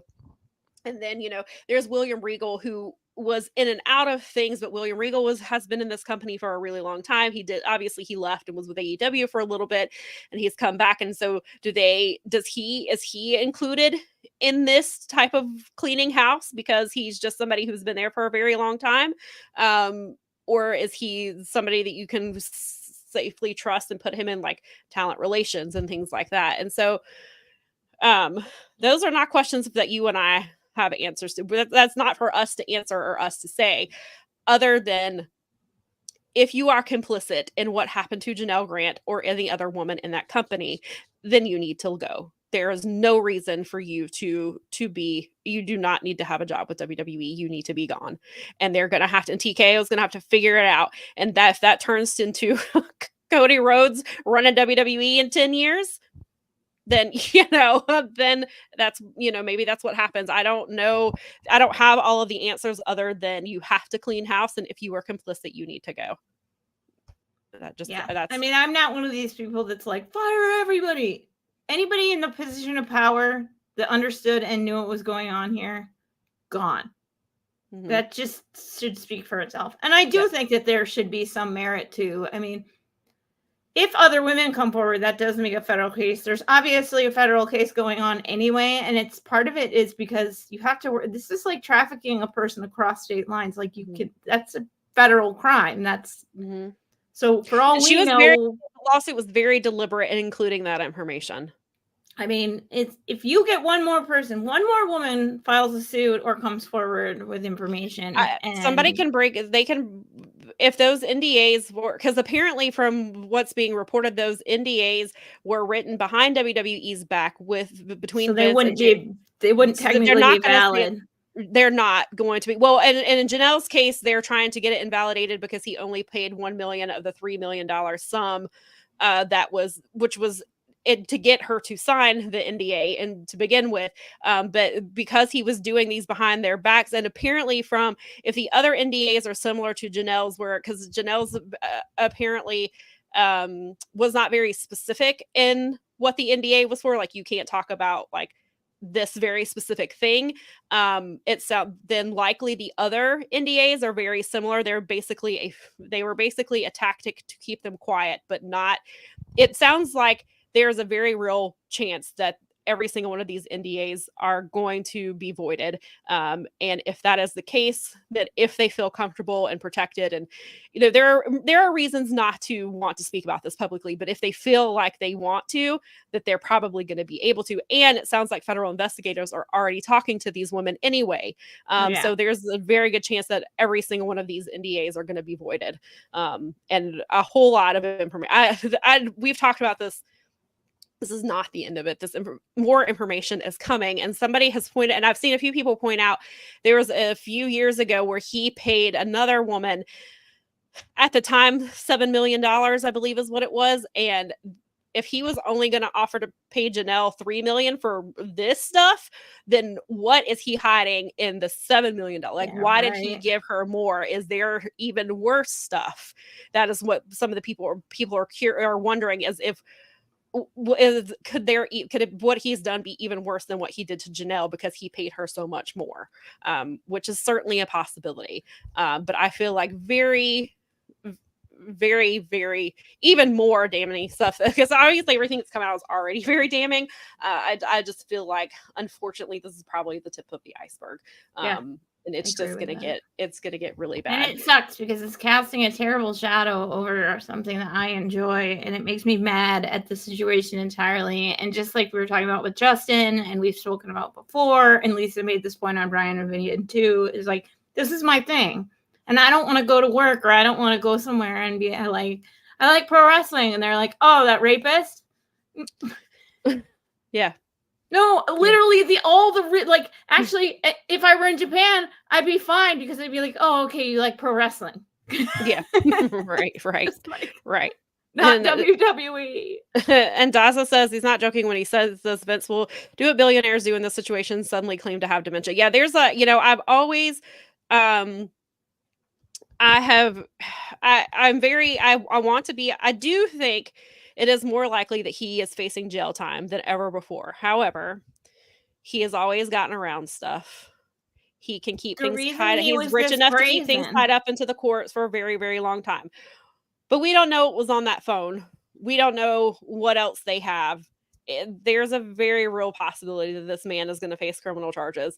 And if other women start speaking, whether it's publicly to us or if they are talking to federal investigators, then there is a chance that he will, hopefully face jail and actually serve jail time. But I really just But yeah, Daza, it's really hard not to think that he's not going to do something like that or claim something or keep it tied up. It is hard because and so I mean, Dave actually was talking about the reason that he didn't make that payment is that in Vince's mind, when that shit was leaked to the Wall Street Journal last year, he basically took that as, well, her name's out there now, so it voided the NDA, so I don't have to pay her. Because in his mind, contracts go the way Vince, like, he literally, this guy is your classic narcissist. He has his own reality that he lives in. Mm-hmm. And sadly, because it's been vindicated multiple times in court, and because he's like,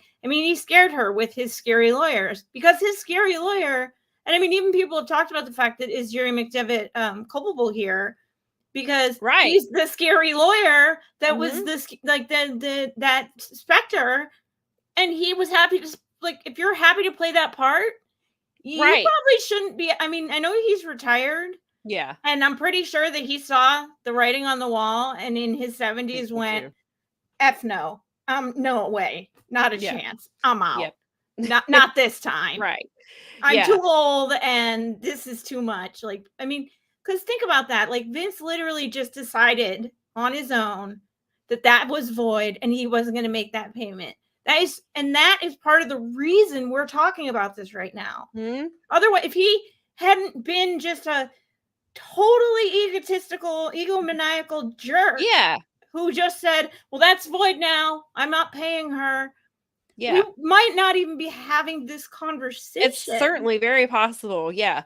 And his own, it's generally with people like who are narcissists and ego, it's generally their egos that do them in. And he got too cocky and he's gotten away. I mean, he's gotten away with things for so long. And we've talked about, obviously Rita Chatterton is somebody we bring up often because he ruined her life. And I didn't even know about her until 3 or 4 years ago. Yep. And I had no idea that there had been a woman referee. I did not know that. I had no clue until I read about her a few years ago. But so he's been ruining lives and but he's gotten away with so many things. And even the woman at the tanning salon in Boca Raton, Florida, where he should have been arrested right then and there. And they're like, oh, we don't have enough to hold him or whatever, however. That literally, the husband was going after him with a baseball bat. Like, I mean, so it's just and he probably would have been justified, and part of me wishes he'd gotten away with it. I'm sure a lot of people do, but crime of passion. But the ego is because he's gotten away, and then there's the whole Jimmy Snuka and he does, stuff. And he keeps. And then there's all of kind of stuff like that. And so he's gotten away with it, but then he felt like he didn't have to pay her the remaining money that he owed her. And it could be the beginning of the end for him. Hopefully. Let's hope so, huh? He's the worst, and this is gross, and I'm sick of it casting a shadow on a thing I enjoy. Yeah, and so this kind of leads into, what the next part of what we want to talk about, because thank you for being with us this long already, because we had a really great conversation, but because this has become such a big story over the weekend, and I was watching it. I've been watching. Oh yeah, you would have had to watch it, because I was watching on Friday night. I was in the middle of writing an article when this segment started and was listening, and then kind of stopped to see what was happening, and then just was raging at it. And I understand the concern, why people are angry. So Friday night, if you have somehow missed all of this, I'm talking about The Rock. So Friday night, let me back that up. Monday night on Raw, Cody's out. Hasn't really. We know that after he wins the Royal Rumble, he finds the suite that Roman Reigns is in and points to him. Makes it clear that that's probably who he's challenging at WrestleMania the next night. So the next night he comes out, interrupted by Seth Rollins. Seth Rollins, first he trashes Roman Reigns, clearly with their Shield stuff. They have some, so he's flat out burying Roman Reigns, burying his title run, burying the title itself. And Cody's just like listening and not really giving a response. So, of course, what does Seth Rollins do? He invokes Dusty Rhodes because he knows that's going to get a reaction. Is he patriarchy now? Yeah. So he's like, I'm invoking your dead dad.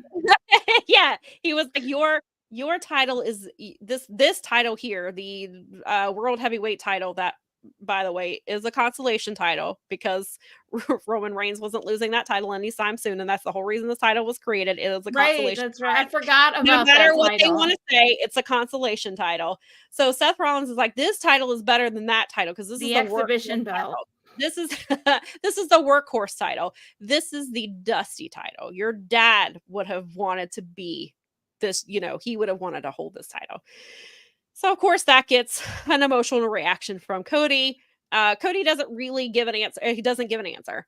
And they just kind of leave it at that. Well, Friday night, early in SmackDown, they show a video package, and they had Seth Rollins re-record the part about the workhorse title and the Dusty title. They had him re-record. I mean, he says it verbatim, but he just re-recorded it. Then they add in footage of Ultimate Warrior, Ric Flair, Sid Vicious, Hulk Hogan, and then Dusty. So these are the workhorses. And so it's just this whole, it was stupid. I hated it. And I wrote about it because there's a thing that we do of 3 things we loved and 3 things we hated. And that is what I hated. I hated a lot of things, but that's what I hated the most. Because at like 9:45, Cody comes out. And Roman comes out first. So then Roman buries Seth back, talks trash about him, buries his title as well. Then Cody comes out. So Cody's like, yeah, I want your title, but not at WrestleMania. What? He's like, but I talked to some counsel, and I'm not gonna do it at WrestleMania, but somebody else is. The Rock's music hits. The Rock comes out. So we clearly, this is where this is all leading. Crowd gets really loud for it. They stand face to face, and then it goes off. They don't touch. They don't say a word. So then Twitter is going crazy because they were like, we don't want The Rock versus Roman at WrestleMania. Some people are not against the match at all. They're like, do this match at Saudi, do it at SummerSlam, not at WrestleMania. This is Cody's moment. Like, don't take this. You screwed Cody last year, and now you're screwing him again. Like, we don't want this. This is not it. And so all weekend long, like all day yesterday, apparently #WeWantCody was trending. Yeah, I screenshotted it, and I said, "Well, that's too bad because your founder and CEO just got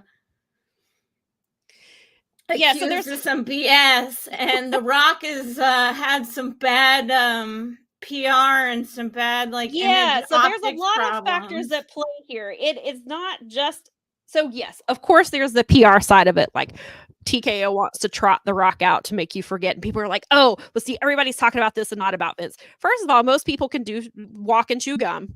Wait, what?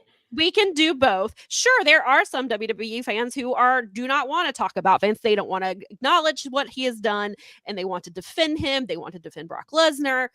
They want to do they want to shame Janelle Grant. So of course there are those group of people, but most people can do 2 things at once. Or maybe they're just so tired of thinking about Vince that they're like, I'm going to focus on this. Should there be #justice for Janelle Grant? Yeah, I would rather see that. But that's just how this wrestling stuff tends to work. So there's a lot of factors at play other than the Vince McMahon story. Sure. Seth Rollins was supposed to wrestle CM Punk. CM Punk was injured in the Royal Rumble by Drew McIntyre. So CM Punk has already had surgery. He's probably out till September. So Seth has to have something to do. And apparently from the select that I read yesterday that had some more background information on this, The Rock was, before the Vince story even came out, The Rock was already angling to get this match at WrestleMania because he's always wanted this match at WrestleMania. He is also angling to win this match. I assume this will be a title match because The Rock is probably not going to do this match without I'm sure. And like my friend Bruce pointed out, to be head of the table also means being the champion. So I have a feeling that's where this is going. But so they like merge the Universal title and all the other ones and turn it into a actual belt. That is one theory for later this year. Because at this point, regardless of who the match was going to be, Roman Reigns is breaking Hulk Hogan's record. He has to get past SummerSlam, I believe, is the cutoff. He will have surpassed Hulk Hogan, as we've talked about. Andrew Zarian says they're resetting records. The Usos have already talked at great length about the same thing. And he feels as though they're doing that as well. He's already, like, the Usos have already broken some tag team record. Cody was he won back-to-back Royal Rumbles for the first time since Stone Cold Steve Austin did it in 1998. So there's these things. So I do think that Roman Reigns is breaking that. I mean, you're already this close, you might as well. Mm-hmm. So then there has been some talk. They'll do Roman and Cody later this year once that has been surpassed, and then Cody will, then he'll be like, I want to face you, but not at WrestleMania. So is it going to be later this year? And then that's when they unify the titles. Will Cody beat Seth Rollins? But then, Seth Rollins, he's 4-0 against Seth Rollins. Like, we've seen the match. Yeah, and this dawned on me when I was watching this thing and I was writing about why I hated them repackaging that video, and then it dawned on me, this video and the speech is not for Cody, it's for us. Seth Rollins is trying to convince us that this is the match we want. We want Seth Rollins and Cody because we want Cody to have the Dusty title. We want Cody is the workhorse. He is the very definition of a workhorse.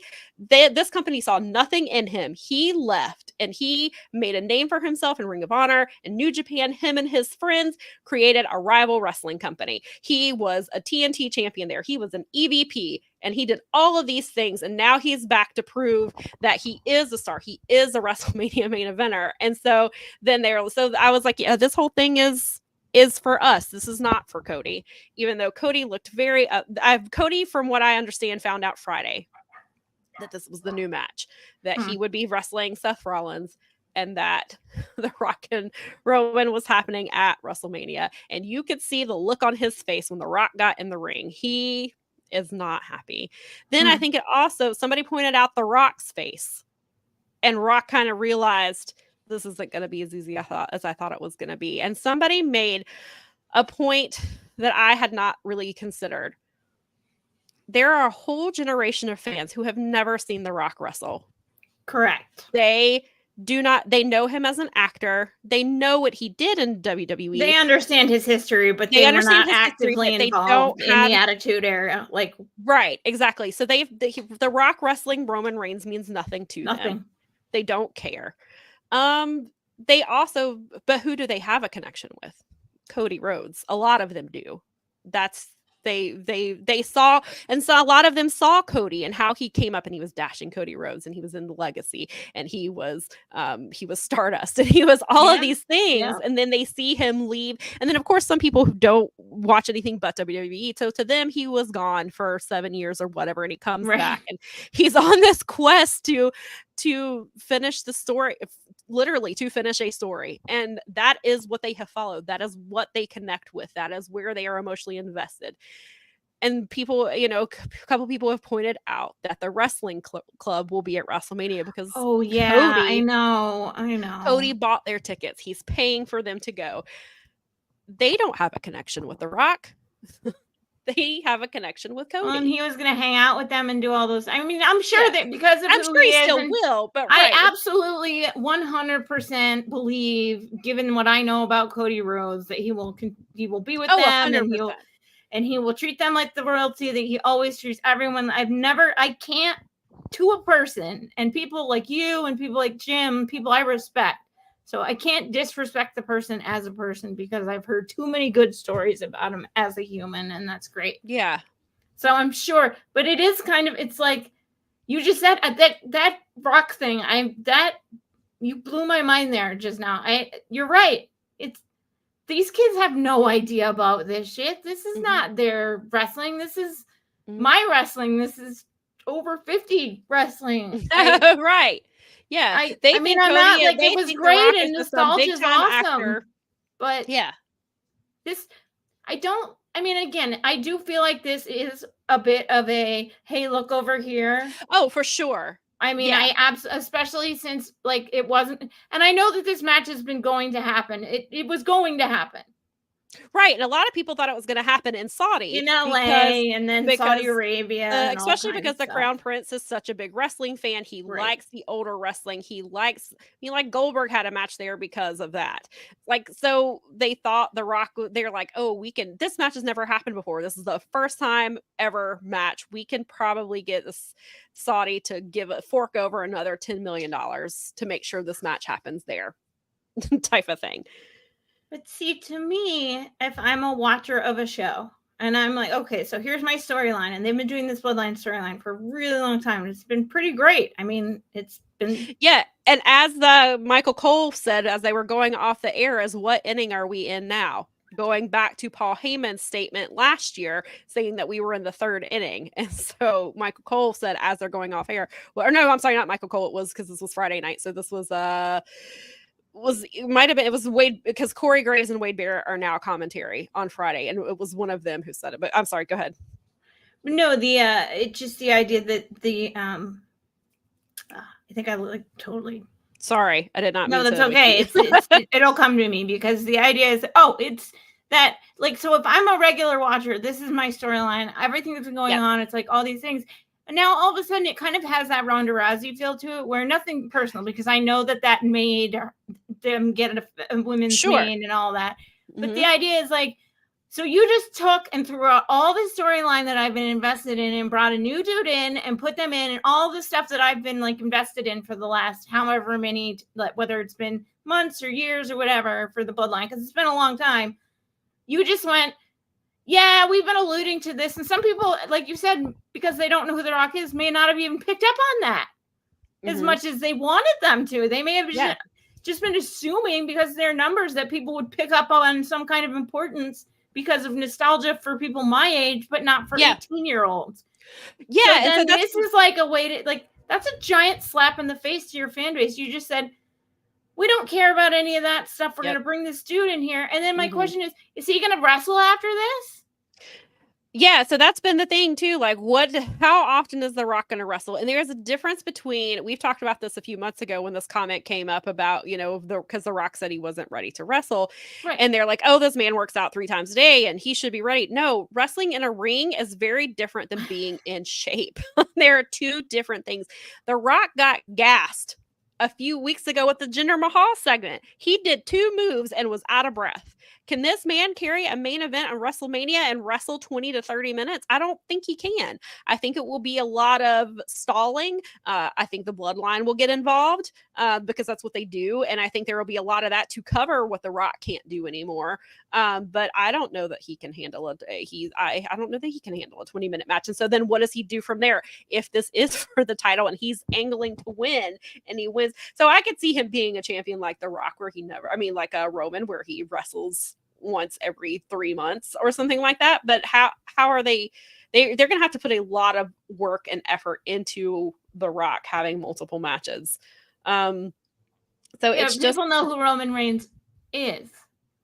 So him wrestling once in a while is not necessarily ideal, but but it goes along with the story he's been telling, because people know who he is. This is like an outside guy brought in, and it's like, he is famous, but he's famous to a very explicit group of us. And I mean, for Dwayne Johnson having just joined the board of TKO, and also like bad press the last year. Yeah. Oh yeah. And see, that's this seems to me like a little bit of a, like, Well, okay, we're gonna try and make the Vince story go away, but also like I need a little bit of a rehab for my image. So because I ruined some things in Hollywood and kind of and I talked shit when I shouldn't have, and all kinds of stuff. So it's like, and I came, and just like John Cena, I came back because there was a strike. It's just exactly. And as soon as I do this thing, I'll be rehabbed and everyone will love me again, and I can go back to getting good jobs. Yeah, which I think is a little naive when you think about it. I think that the culture of everything has changed, and maybe he's peaked, and maybe that's just true. Well, and then you think about like The Rock very much operates as he did in the 90s, and he says some very cringeworthy things. Some things that he says now don't get the reaction that they thought. I mean, they do, because sometimes he'll start, because I forget now what chant he started against Jinder Mahal, and it was just very, very cringeworthy. So there's that type of stuff. But then so in the select report, I was trying to find the exact quote, but this thing is very long. But they were basically just saying that TKO just did not understand how much The Rock does not mean to the fans now. He's irrelevant. He's to certain fan base, yes, because we know WWE relies heavily on nostalgia. I mean, they do. They were doing the nostalgia nights. They were doing, like, of course, there's like the 25th anniversary of DX. Like, they rely very heavily on that type of stuff, but you can only do that so much. And a lot of these, especially, and when you're doing it at the expense of one of your most popular wrestlers, Cody Rhodes moves so much merchandise. Like, it's unreal how much he moves, and that shows you that fans were really invested in that story last year. And people told us last year when we got up, when we were mad that Cody lost that match, they were like, "Oh, this is part of his story. This is what he has to do. He's gonna win it next year." Okay, well, he wins the Royal Rumble, and a week later, you take the match from him. And us. Like, there were people upset, like, in other companies, who were like, this is not it. And then it does speak to, like, the whole idea of how are you going to treat outsiders when they come in. Well, now it's not so great, right? I mean, it's not as appealing today as it would have been a week ago when you thought he was getting a WrestleMania match, and he's not. Now, some people were saying that they thought that Rock and Roman could wrestle the first night, and Roman could win, and Cody and him could have a second night deal. If they want to course correct, and they've got 60 days to make us want this. Fair enough. Yeah. Where Seth Rollins had 60 days to make us want this match. I guess it's possible. TKO is probably going to kind of want to course correct a little bit. I mean, I guess we don't know what's going to happen in 60 days with everything. On the other hand, they don't always follow through. But if I remember correctly, and I'm sure LaRon and Brad can help me with this, I believe that Samantha Urban said the winner of the Women's Royal Rumble would go on to main event WrestleMania, which they have said before, but then not followed through. For PR reasons, they should let the women main event one of these nights. It might be actually obviously on their own merit. This. Let me be clear, on their own merit, they should headline. However, thinking of how TKO is looking at this, for PR purposes, they should have Bayley versus EO for that should main event. That should be what we're doing here. And but they could, if they're wanting to course correct, Roman hasn't wrestled back-to-back nights in a very long time. So they, that's, I guess it's certainly possible. I mean, to me, that seems like wishful thinking. That it feels like a little bit of people wanting it so bad that they're willing to sort of, because you can talk yourself into anything really if you want to. I mean, right. I think Twitter is beyond proving that.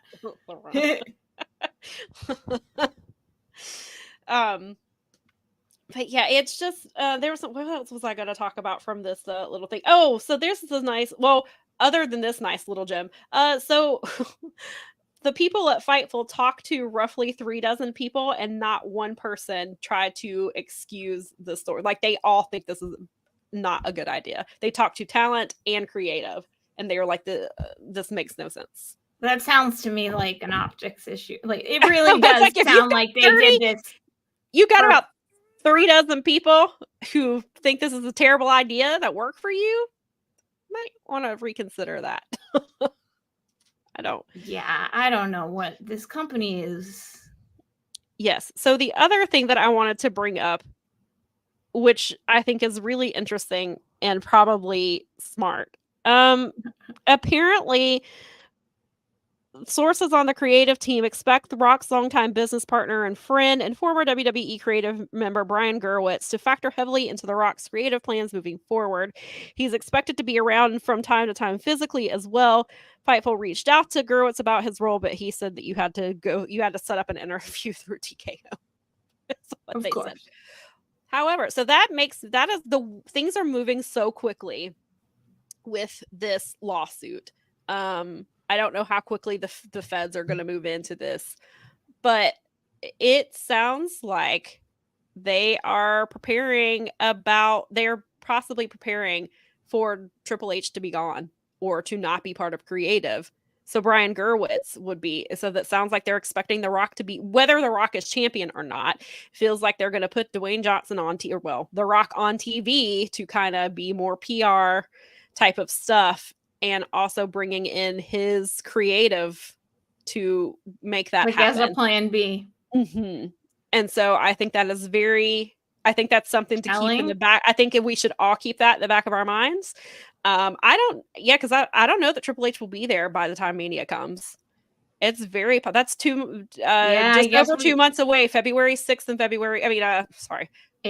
April 6th and 7th. So just over 2 months from now. A lot can change in 2 months especially with Look what's happened in the last 2 freaking weeks. Yeah, exactly. So, I think they are kind of preparing for either Triple H stepping down on his own or resigning, or them just being like, we're moving everybody who was close to Vince. And I wouldn't blame him for leaving myself. Yeah, so it could be, maybe he finally reads the lawsuit and decides that he doesn't want to be part of this anymore. Oh, I finally got me a copy of that the most major news in my company that I'm running with my own father-in-law. I didn't really have time for that. Dave said it perfectly. He's like, well, then you're stupid and you're not doing your job. I was like, thank you, Dave. Right. Exactly. It's literally his job to read the thing. He's the head of the company right now. Right. Exactly. Yeah. So it's interesting that The Rock is it feels like The Rock is kind of politicking his way into positions that he probably would have done anyway. But then the Vince thing just gives TKO an extra reason to be like, well, we do need some good PR. The Rock was extra icky because it feels like The Rock is using this as he's essentially using a woman or women's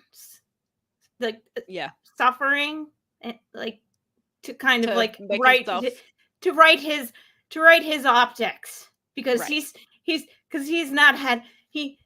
he hasn't been the same Rock that he was prior to 21 or whatever. Yeah. He's not as Hobbs and Shaw as he used to be. It's right. Yeah. So it feels very, I do think there is a huge PR aspect of all of this, obviously. And there always look will over here, look over here. That. But then it was kind of like the perfect storm. CM Punk got injured, so Seth Rollins needs somebody else. Yeah, right. And somebody mentioned it in the comments, and I have brought this up too. Seth Rollins is injured. He's trying to avoid surgery. He's supposed to be back before WrestleMania. What if he's not? Then what do you do? What if he is not cleared to wrestle at WrestleMania? What's Cody gonna do? Be in a triple threat now versus The Rock? If they're gonna make it The Rock versus Cody versus Roman Reigns, what do you do a 3-way? What are you gonna do if Seth is not cleared? Or will you just clear Seth even if he's not really, and then risk him getting even more injured? What are you doing? So it feels like it was just the perfect storm with the injury, needing somebody for Seth. The Rock is a familiar name. The Rock has always wanted to do that. This match should have been done a few years ago. It would have made more sense storyline wise, but then he didn't want to do it in front of no fans. So then and I get that. I get it. It's fine, but I think things have like there's a ticking clock on a lot of stuff, especially when it comes to media, because things are changing so fast, and like rights fees. Even what Justin was talking about is like them not owning the rights to things. There, people are running around right now, and they're just buying things as fast as they can because it's out there, and it's like, who owns that? Who owns that? So like, yeah, it's, I don't know. This just seems like, yeah,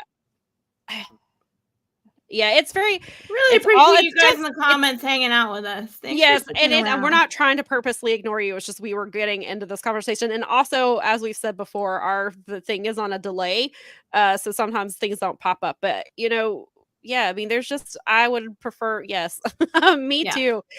Laurent said that he would. This is a good time to give the women the main event match they haven't had in 3 years. Bailey versus Io deserves the main event. Rumble winner and best story. Agreed, because they turned on Bailey on Friday night because they were talking about her in Japanese behind her back, and she looked at them, and in Japanese she said, "I understand." And so they were like, "Oh shit, she knows we've been talking shit about her," so they attacked her. and then so there's a storyline there. Yeah, so there is the story. Why not give them a main event? This has been building. This story has, since Damage Control has been together, especially when they added in Io and Asuka into this storyline, and Dakota Kai wasn't there on Friday, so she's tweeting and was like, "What is happening?" And then so they have this, and this is obviously to get Bailey to turn back to a baby face. This is what this whole thing is about: is turning that and telling the story. And plus, like, I finally got a chance to listen to the rap this morning because I wanted to hear Keela drag. Yeah, I want to hear I finally listened to it this morning, and they were talking about how she was just listing off of all of Bailey's accolades, like, because she's the Grand Slam winner. She's won NXT championship, this Raw and SmackDown championship. She's held the tag team titles. She was won Money in the Bank in 2019. Now she's won a Royal Rumble. Like, Bailey has done all of these things, and so she deserves to main event WrestleMania. And I would love, as a fan, I would prefer to see that. I don't know if that's what we're going to get. And if we do, I feel like it'll be a PR reason. But I also, and I get people are like, "Oh, well, The Rock and Roman Reigns is the biggest money match in history." Yeah, maybe 5 years ago. And I do think it's still a big match. But you're taking those people you're taking a story from who most people are connected to. They are connected to Cody and his story. They're connected to Gunther. They're connected to Seth. Like, they're connected to all these different wrestlers. You guys but not The Rock, because The Rock hasn't been here. Well, they did what you're supposed to do, which is build a storyline that the fans are interested in and get them wanting more and get them supporting people, and did everything else. And then you get them to the end of the story, and you're just like, "Nah, this other guy from somewhere else is going to do the wrestle." Yeah. What? Yeah. And it very much goes back into the feeling that, and I felt this before watching, when I used to watch more regularly, and somebody was like, they were like, WWE treats their fans like they're stupid a lot of times. Like, well, I mean, I don't want to call WWE fans stupid, but they keep paying for the products. So, I mean, if you keep handing me this and I keep paying for it, you're going to keep giving it to me because I keep taking it. Right.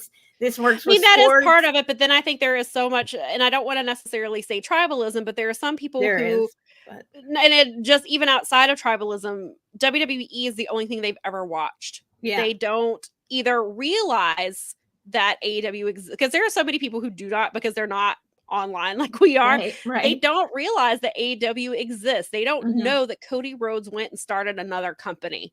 They don't know that CM Punk wrestled in that company. They just think that CM Punk was gone for 10 years and came back to wrestling. And that's what they think. There are some people who legitimately believe that because they're not as online as most of us are. And they don't realize that. Some people, that's what they prefer, is that they've watched WWE for 30 years and they never watched WCW when that whole thing was going on, because they're that's when they're during the Monday Night Wars, they chose to stick with Raw and SmackDown, and then so that's their that's the wrestling they like, because that's all that they know. They don't have access to TNA, or they've heard TNA as a joke, or maybe they don't know that TNA exists because of whatever they have access to. So there's, and like, you and I both talked about how like I was not a tape trader. I didn't know tape trading was a thing.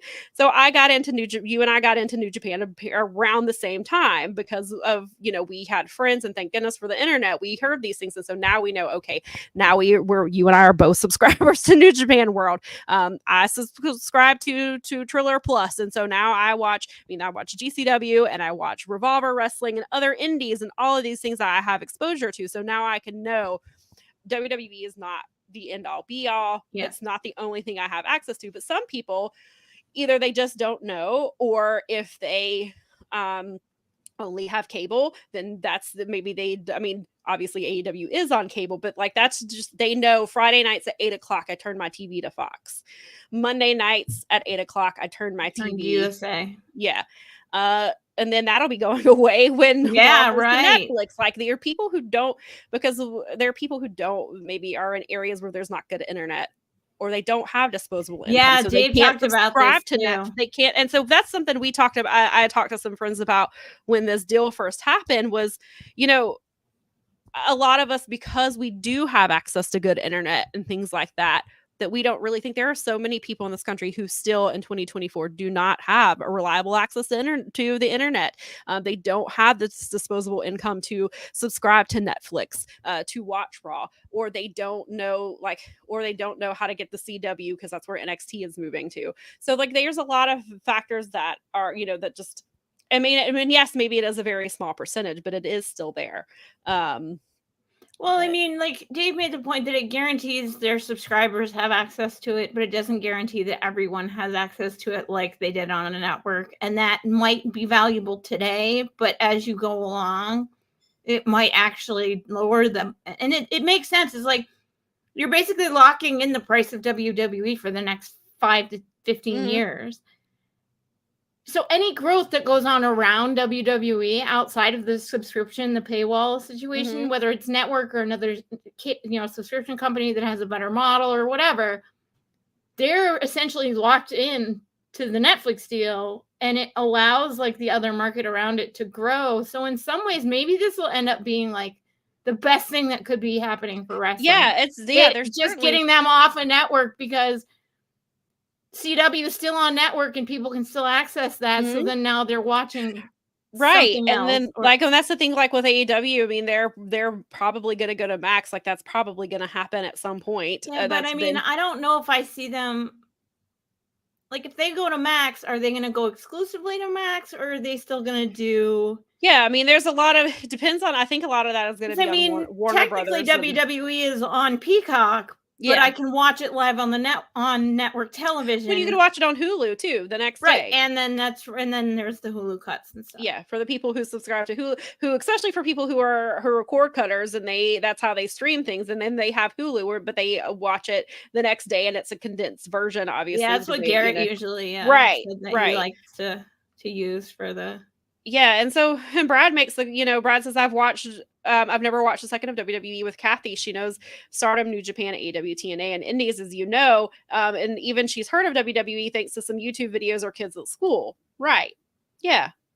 And so for you, because it's your preference, those are the things that she's been exposed to. And so she and I wish, and if I were I wish I would love to have, that's so cool to have had that access at such a young age and realize definitely there's so much wrestling out there that's not WWE. Yeah, I had no idea about tape trading, and I was like, wait, that was a thing. Like I would have never known where to look. Because I had friends in high school who watched wrestling, but we all watched WWE. And I mean, I had a friend who watched ECW, and every Friday he would try his best to convince me to watch it, and I would refuse to watch ECW. Which that was one of the few that I talked about it before, how it's funny because now I've gotten into GCW and I've watched more hardcore matches in the last 2 years than I've ever watched in my life, and have gotten to where it is something that I won't watch straight up deathmatch shows like from some companies. Like I haven't gotten into that deep into death matches, but I will watch a lot. I will watch a lot more than I did 2 years ago, but it's just because I have exposure now, and I see these people that I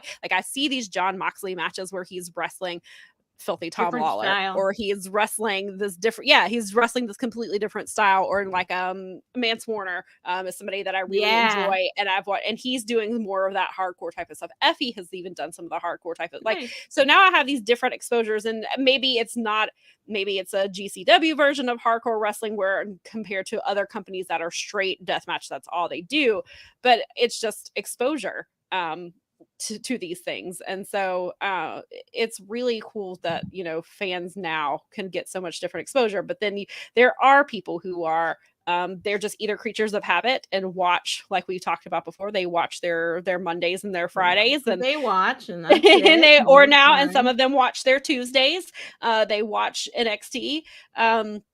And things like that. And then there are people who just don't have access because they don't have good internet, or they don't have the disposable income to afford a subscription network, you know, every month. But yes, it'll be interesting how this all plays out. But yes, and LaRon made a good point. Every year they find an excuse to take the main event slot from the women. It needs to stop, otherwise we will never get another one. I agree, LaRon. I agree.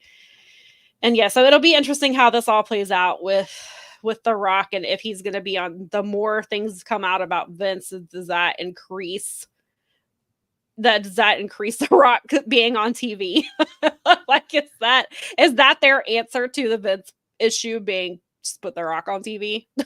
I mean, that's what it felt like to me when as a total outsider looking in, not paying any attention to WWE, but having, you know, unfortunately or fortunately or whatever, because of what I do doing this, I'm on wrestling Twitter, whether I like it or not. And wrestling Twitter melted down. And I read, of course, and I was like, well, I mean, I hate to say it, but I wasn't, to the total and utter not shock of me. It's just like, let me show you my not at all shocked face. Right. This is WWE. This is what they do. Sami Zayn and Kevin Owens a year ago. Yeah. Yeah. And so a lot of people thought, like, and even Jay Uso, we thought like they were telling a great There's somebody story. who was they just told left out entirely. Story with that. And then we all knew that wasn't happening but it was supposed to be Cody. And they didn't give us that either. And so at this point, and sure, and you know, and if we were getting Cody versus Roman, I don't know that Cody would win. And then we'd be having this conversation again, but in a different You're form. probably right. Because actually. I mean, I do. Cody should probably be the one to take the title off of him. However, I do think they are trying to take that record from Hulk Hogan, because Hulk Hogan is such a controversial person, even though they are playing up, this is the 40 years of Hulkamania that they are talking about. You know, there's new merch and all that. But they're trying to retcon their history, because they are. And it's the same thing, because what are they going to do with Vince? Are they gonna just, you can't get rid of, there's like, no I think it was the rap was saying you can't get rid of the McMahon name, but you can find ways to get around talking about Vince. And then we saw what they did with Chris Benoit. So they can do it. Are they going to? TKO could. I mean, that's definitely a question of how do they erase?